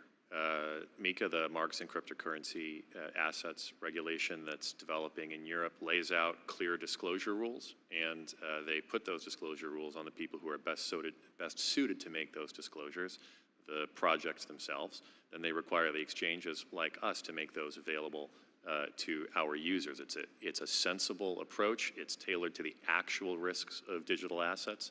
We're encouraged by it. And finally, in 2020, the Federal Reserve Bank of San Francisco determined that 1 in 8 Americans purchased digital assets. The study also found that Americans would strongly prefer to engage with digital assets through regulated institutions. These statistics make it clear that digital assets are here to stay, and Americans want to engage with the digital asset ecosystem in a safe manner. Mr. Culkin, Mr. Durgee, Mr. Santori, given these statistics, how important is it that Congress act to establish the well-regulated digital asset marketplace? Every day that we don't act, we continue to fall behind all the other jurisdictions that are not only moving past us, but accelerating. I think it's very important, and I think we can draw from the experience of the Dodd-Frank Act, where jurisdiction was shared between the SEC and the CFTC in a successful way. I agree, and moving forward now allows us here in the United States a crack into plan for the future, which, well, is coming quick. Thank you. I yield back. Gentleman yields back. Mr. Nichol is recognized for 5 minutes. Yeah, thank you, Chairman Hill. Also, thanks to Chairman Johnson, Ranking Member Lynch, and Ranking Member Caraveo for holding this hearing, and for our witnesses for joining us today. I know you've been here for quite a long time. And maybe this is too soon, but I'm glad to see a member of the House Financial Services Committee with the gavel today, and very glad to be in this committee room, which is very convenient for me because my office is literally across the hall. We need to work together in a bipartisan way to develop a framework for regulating digital assets so that we can protect our constituents and harness the benefits of this technology. Burying our head in the sand is not an option, as inaction will only serve to exacerbate the risks associated with this rapidly evolving asset class. We can't expect a law written almost 100 years ago to seamlessly work with this new technology. Mr. Durgee, first question to you. I also have to say, I am also an attorney, so you are surrounded by us. But Mr. Durgee, could you please talk more about the rules and requirements for securities exchanges that are incompatible with blockchain technology, and how you'd improve them? Yeah, I mean, security exchanges are evaluating blockchain now. I mean, in fact, they're implementing it in a number of cases. The problem that we're just going to continue to run into is there's a risk factor that they're going to deal with determining on how much they want to expose their business to it. And until there is clear regulatory frameworks for those exchanges to build on, particularly within the United States, they are going to be limited in their capacity to innovate and roll out more holistic products. Thanks. And Mr. Santori, next to you, SEC Chair Gensler has consistently said that crypto companies need to, quote unquote, come in and register. I'd like to learn more about what that process actually looks like. In your role as Chief Legal Officer at a crypto exchange, have you tried registering at the SEC, and what has that experience been like for you and other exchanges? Thank you for the question, Congressman. It's become this this meme, this oft repeated saying that cryptocurrency and digital asset companies should just come in and register, that it's just a form on the website. It is not. It's unclear to us, and I believe it's unclear to the regulators as well, just what registration means for a digital asset exchange, and for, I would say, every meaningful provider in the digital asset ecosystem. Registration is typically the filing of an S-1 statement, which is the form by which companies spend millions of dollars and many years to go public and become a public company. Frankly, there are a number of securities practitioners in the room. I think we would all be lying if we had any idea how that could possibly work for the products that digital asset companies offer today. There is no realistic path to registration under the existing regime. This is why we're here today, to say that Congress ought to act to clarify that path, to give regulators the tools that they need, to foster this ecosystem, to create fair and efficient markets. This is not 2015. This is not 2012 when I first got into this industry. This is not a question of education. The regulators are just as smart, they are just as educated, they are just as up to the moment as the rest of the ecosystem lawyers are. This is a question of tools. So, thanks. And when SEC Chair Gensler was here last month, he couldn't say whether Ether, one of the most traded cryptocurrencies, is a security or not. We spent a lot of time talking about that. when you're evaluating whether digital assets are securities before listing them on your platform, what's your process, and would clarity from the SEC help? Thank you for the question, Congressman. We do have a robust vetting process for all assets that we support on our exchange. It includes an assessment of the business use case for these assets. I talked about one of them earlier today. It involves a cybersecurity audit. Many of these assets exist as smart contracts on publicly auditable blockchains. It's one of their benefits. And third, of course, we evaluate these assets for whether or not they would fall under any particular regulatory regime, either here in the US and the United States. But the reality is that exchanges do not come out on the same side of that analysis 100% of the time. They should be able to. Thank you so much, and I yield back the remainder of my time. Gentleman yields back. The gentleman from Illinois is next, Mr. Jackson, who's coming forward to the microphone with great haste. You're recognized for 5 minutes. Thank you, Mr. Hill. Thank you all, the ranking members, and thank you, panelists, for coming out today.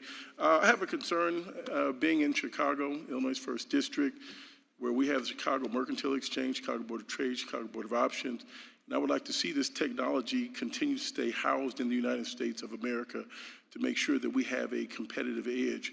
And I am concerned about MiCA and the platform, a regulatory framework that's been negotiated out across the European Union. It seems like we're lagging. What is it that we can do to make sure with all alacrity and due speed that we can keep this where the world looks at this as the safest, deepest, best marketplace to continue to invest in crypto and innovate this technology?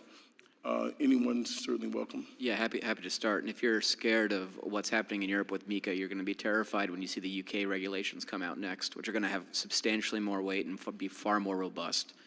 So as we start to look at all the different jurisdictions, whether that's UK or European Union as far as MiCA, and I had mentioned VARA and Singapore with MAS, Tokyo, et cetera, collectively they're looking at what each one of them is rolling out and figuring out how they're going to be able to work together ultimately to move this industry forward. This might be the first time that we see an emerging technology that ends up finding its way outside of the United States predominantly, in a technology that is still very nascent. As I mentioned, it's only been around now for 13 years, but growing and accelerating at a pace that we really haven't seen before. So I caution everyone here that if we don't move forward and we don't do something, and if MiCA is something that you're worried about, the next book to drop is going to be pretty severe. If I may add, I think there's a lot of reasons why we have the strongest capital markets in the world and the strongest financial system. Regulation is part of that, but there are a lot of other factors that contribute to it. So I think it's important not to exaggerate the risk here. We clearly do want to put in place a regulatory framework, but, you know, I'm not that worried yet about the U.S. losing its leadership ability in a lot of these areas. On the regulatory framework, there's going to be interpretive issues under MiCA as well. Frankly, when you look at MiCA, it applies to crypto assets and it excludes anything that's a financial instrument. Their definition of a financial instrument includes sort of what we define as a security. So they're going to have some interpretive questions there too. So I think we need to move forward with a sensible regulatory framework, but let's not get too worried about losing our edge yet. Okay. My concern, following up on that, if you would, is that when we look at the weekend collapse of an SVB, look at Republic, this isn't the bank run of old where someone's standing outside around the corner. These are people that are picking up their phones and pulling out $100 billion in a day, in 2 days. So I do think that there's a certain heightened sense of urgency. I'm sorry, Mr. Durgee.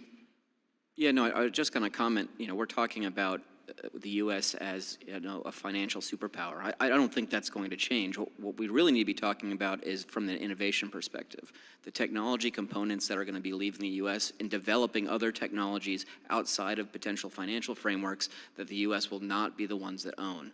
That is the area that we are certainly the most concerned about. It's when in the opening testimony I discussed that we're going to talk about the speculative nature of the industry, and that's all well and good, but it's the technological innovation component is the area that we really can't forget. I yield back my time. Thank you, Chairman. Thank you, Mr. Jackson. Gentleman yields back. Mr. Green of Texas is recognized for 5 minutes. Thank you, Mr. Chairman. Thank the witnesses for appearing as well. And I will apologize if I should say something or ask a question that offends, but I tend to deal with the sensitive issues. And today, having been a litigator, I find it necessary to utilize a technique that we employ when selecting a petit jury from among those who are in a veneer. It's a process called voir dire or voir dire, depending on where you're from. In Texas, we say voir dire. It's a French term that means to speak the truth. So let's proceed with this process of raising hands. Let's start with this, and I regret that we've lost a member of the panel, to be quite candid. He's back, very good. We talk a lot about diversity and inclusion and how this will be a part of this new era of technology that will make millionaires and billionaires. And I'd like to ask you a few questions about diversity and inclusion. Does it include both males and females, diversity and inclusion? If you think so, raise a hand so that I don't have to ask each one of you. If you think it includes males and females. All right, let the record reflect that all hands were raised. That would be 2, 4, 6 hands up. Do you define yourself as a female? If so, kindly extend a hand into the air. Let the record reflect that none of the witnesses would be defined as a female. Do you know any females who would be capable, competent, and qualified to sit on this panel? One hand's up already, there. They all know females who would be capable, competent, and qualified to sit on this panel. Would they bring something to this debate that would be not only of interest, but that would be beneficial to what we're trying to accomplish? Hands up, all agree. Now, does diversity and inclusion include people of color? Raise your hand if you think so. Let the record reflect that they all think so. And do you know any people of color who would be capable, competent, and qualified to sit on this panel? Hands up, please. A nodding of head won't do. All hands have been raised. Let the record reflect such. I'm asking these questions because, unfortunately, we tend to see diversity and inclusion at the end of a process. I think it starts right here today with you. But I don't have time to go on with this. Let's go to another area that's exceedingly important. It's been said that whether the SEC or CFTC is empowered to do this, that there will be a need for additional tools. That's what's been said by Mr. Santori. Let's talk about additional funding. I think, Mr. Massad, you've said as much. Additional funding. It appears to me that my colleagues would propose cuts to align with the 2024 FYI 2024 with the 2022 FYI levels. And in so doing, this would impose a $91 million cut, or about 22%. Mr. Massad, would such a cut hurt the CFTC and its functionality? Absolutely. Would it hurt the SEC if it is cut? Absolutely. Do you think that there will have to be an increase, regardless as to how this is done, there will have to be some increase in funding?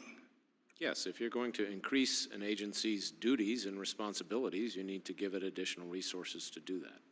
All right, I have 18 seconds left. If you agree with Mr. Massad, would you raise your hand, please?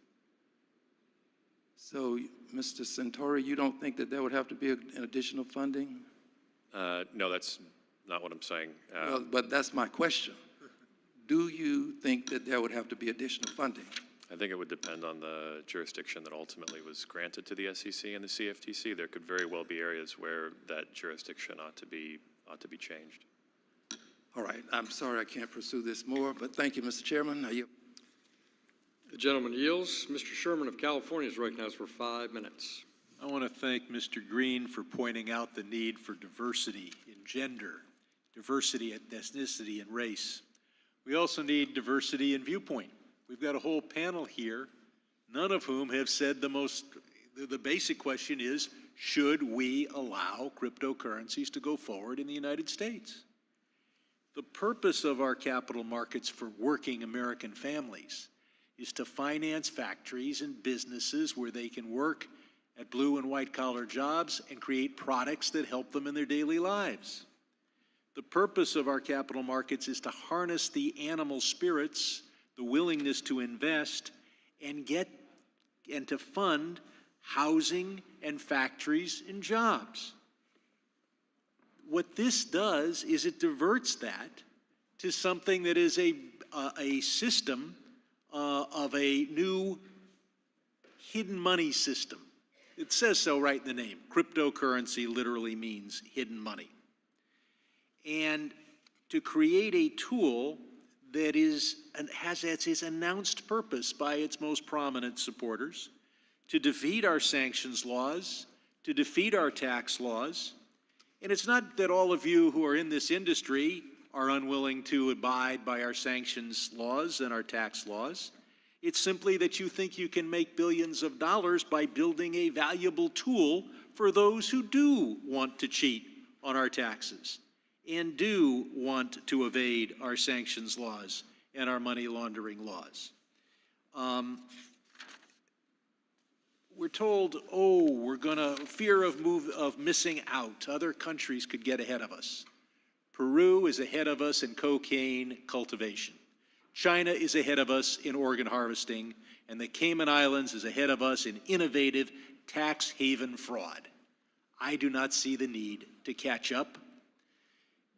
We speak as if this whole idea of creating tools that will turn the income tax into just a tax on wage earners and make it voluntary for the very rich as something new, because you guys are using the internet, because this industry uses the internet. It's nothing new. We had tax evasion tools last century, and we blocked them. The most valuable tool was the multi-billion-dollar bearer bond. One piece of paper, earns interest, totally untraceable, and we prohibited people from issuing them. We, of course, have a $100 bill. It's worth $10 from what it was 100 years ago. The $100 bill, the bearer bond are no longer good tools for tax evasion. We need a new one, and you can make billions of dollars if you can create it. All the money and power in this town is on the side of the crypto billionaire bros. There's no lobbyist in this town. There's no executive. Nobody's making $1 million to advocate for tax enforcement. Nobody is being paid to make sure that we enforce our sanctions laws and our money laundering laws, at least not to be lobbyists and not to make millions. And I think it was Mr. Kasten who reminded us of Sam Bankman-Fried. He still haunts these halls. His purpose was give a patina of regulation to this industry by defeating the SEC's efforts. I don't want to say that I'm against blockchain. It's an accounting system. I'm against multi-million-dollar bearer bonds. I'm not against paper, and I'm not against ink. Mr. Massad, if many of these crypto tokens are securities, many of those sold on exchanges are securities. If in any other field of our capital markets, if you had an unregistered exchange where you could buy and sell unregistered securities, Wouldn't that be a violation of just about every securities law we've got? Yes, sir. That would be a problem. So why is the SEC that would immediately shut down a stock exchange where you had unregistered stock being publicly sold and which an unregistered, they seem unwilling to enforce the law in this area, whereas certainly if it was stocks and bonds, they'd enforce it immediately. Can you explain why they're not enforcing it? Well, I think the SEC has brought a number of enforcement cases. I think it's important to remember. But they that- haven't shut down the businesses that are represented here. And if these businesses were doing unregistered equity securities, they'd shut them down. I can't comment It just on- shows the power of the billionaire bros, and I yield back. Gentleman yields back. Recognize the chairman of the House Financial Services Committee, Mr. McHenry from North Carolina, for 5 minutes. Well, I want to thank the panel. I want to thank the Ag Committee members, the Financial Service Committee members for a vibrant discussion today. I think one thing that was talked about is the efforts of other countries. And Mr. Schoenberger, what does it mean for the U.S. and Americans that the UK and the European Union are ahead of us on regulatory structure for crypto? What does that mean? Thanks, Congressman. I would add Switzerland to this because this is simply where the Web3 Foundation is at home. And I said this before here. It was a very deliberate decision of the foundation to be headquartered there because of the legal Well, what does it mean for the United States and Americans that we're behind in a regulatory structure here? I can only speculate what others would do, but if the foundation perceives it that way, that it might be better to be somewhere else, others might think that too. So the innovation happens somewhere else, the value accrual and the jobs accrue somewhere else. So Mr. Culkin and Mr. Santori, based on the discussions today, what are the most important next steps that Congress can take? And is there urgency? So, Chair McHenry, I think in terms of incremental next steps, clarity from Congress that CFTC has oversight over digital commodity spot markets would bring a number of protections to those markets and participants, things like segregation of customer funds, clarity on treatment of customer property in the event of a bankruptcy, surveillance of the market activity. Those, in my mind, are the next logical steps here. Okay, consumer protection, fostering innovation, the tandem. Yes. Okay. I agree with those themes. I'd say specifically a functional standard and a process for drawing clear lines between the SEC and the CFTC, a workable registration path for exchanges like Kraken, clarification that the CFTC does have oversight over spot markets, and of course, putting in place workable transition arrangements for exchanges like ours Is there and other urgency participants. in your view? I view this as urgent. Why? We cannot plan. We cannot plan how to put in place the tools, processes, and procedures that we use to protect consumers, to make reporting to law enforcement. And we cannot plan to hire new personnel, to expand our physical presence, to develop software tools. Planning is key for us. We've been around for 11 years. We plan to be around for a lot longer than 11 more. So on that lack of planning, what does that actually mean, though? Because you're talking about your problems. Tell me about the American people's problems if this is the case. What are we missing out on? Yeah, Consumer protection is what we're missing out on. Number one, there's not clarity of this stuff. There's not clear rules of the road on whose rights there are for these assets. There's a lack of clarity. That's The right, lack of Congressman. clarity doesn't mean better things for the consumer. Is that fair? That's right. It means a worse environment for consumers. We cannot build the tools that we need to protect them. We cannot invest to build. So if my colleagues think that there is nothing to the digital assets, there is nothing to be valued from there, that there is nothing from an open, permissionless exchange that is visible to all, that law enforcement can track, there's no value to that. You would still want to have consumer protections. You would still want to have rule of law here to make sure there's enforceability of rights and protections of consumers' property, right? Yes, Even if you Congressman, hated we it. would. And if you love it, then you're missing out on the innovation, the job creation, the technical transmission of new value. All right. So what are the takeaways today? I think to recap on today, a couple things are clear. The current Securities Exchange Commission approach to disclosures don't work for digital assets. It doesn't conform with the nature and properties of digital assets. The CFTC needs additional authority over non-security digital assets. The Securities Exchange Commission needs to modify its rules for broker-dealers and securities exchanges. Those things have to happen because the CFTC and the SEC alone can't do this. Congress must act. And it's imperative that we do act. And this committee will act. I want to thank Chairman Hill for his leadership and the bipartisan cooperation we've had from many on these subcommittees and these committees of jurisdiction. And with that, Mr. Chairman, I yield back. I thank the chairman for yielding back. I'd like to ask to submit for the record an investigation summary of what this committee has done thus far as it relates to investigating the collapse of FTX, inserting that in the record without objection.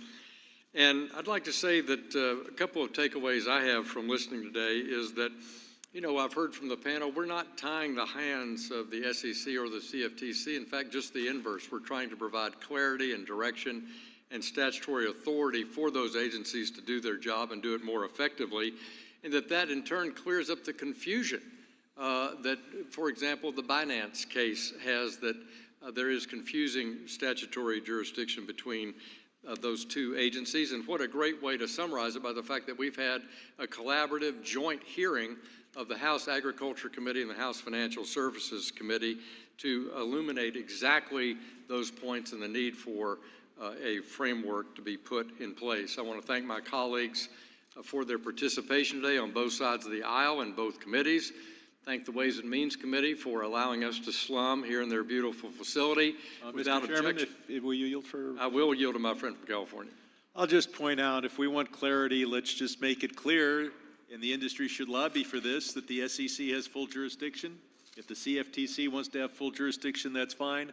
I can't think of an industry more in need of double regulation rather than zero. I thank the gentleman. Reclaiming my time, without objection, all members will have 5 legislative days within which to submit additional written questions to witnesses to the chair, which will be forwarded to the witnesses for their response. I'd like to ask each of you to please respond as promptly as you are able. This hearing is adjourned.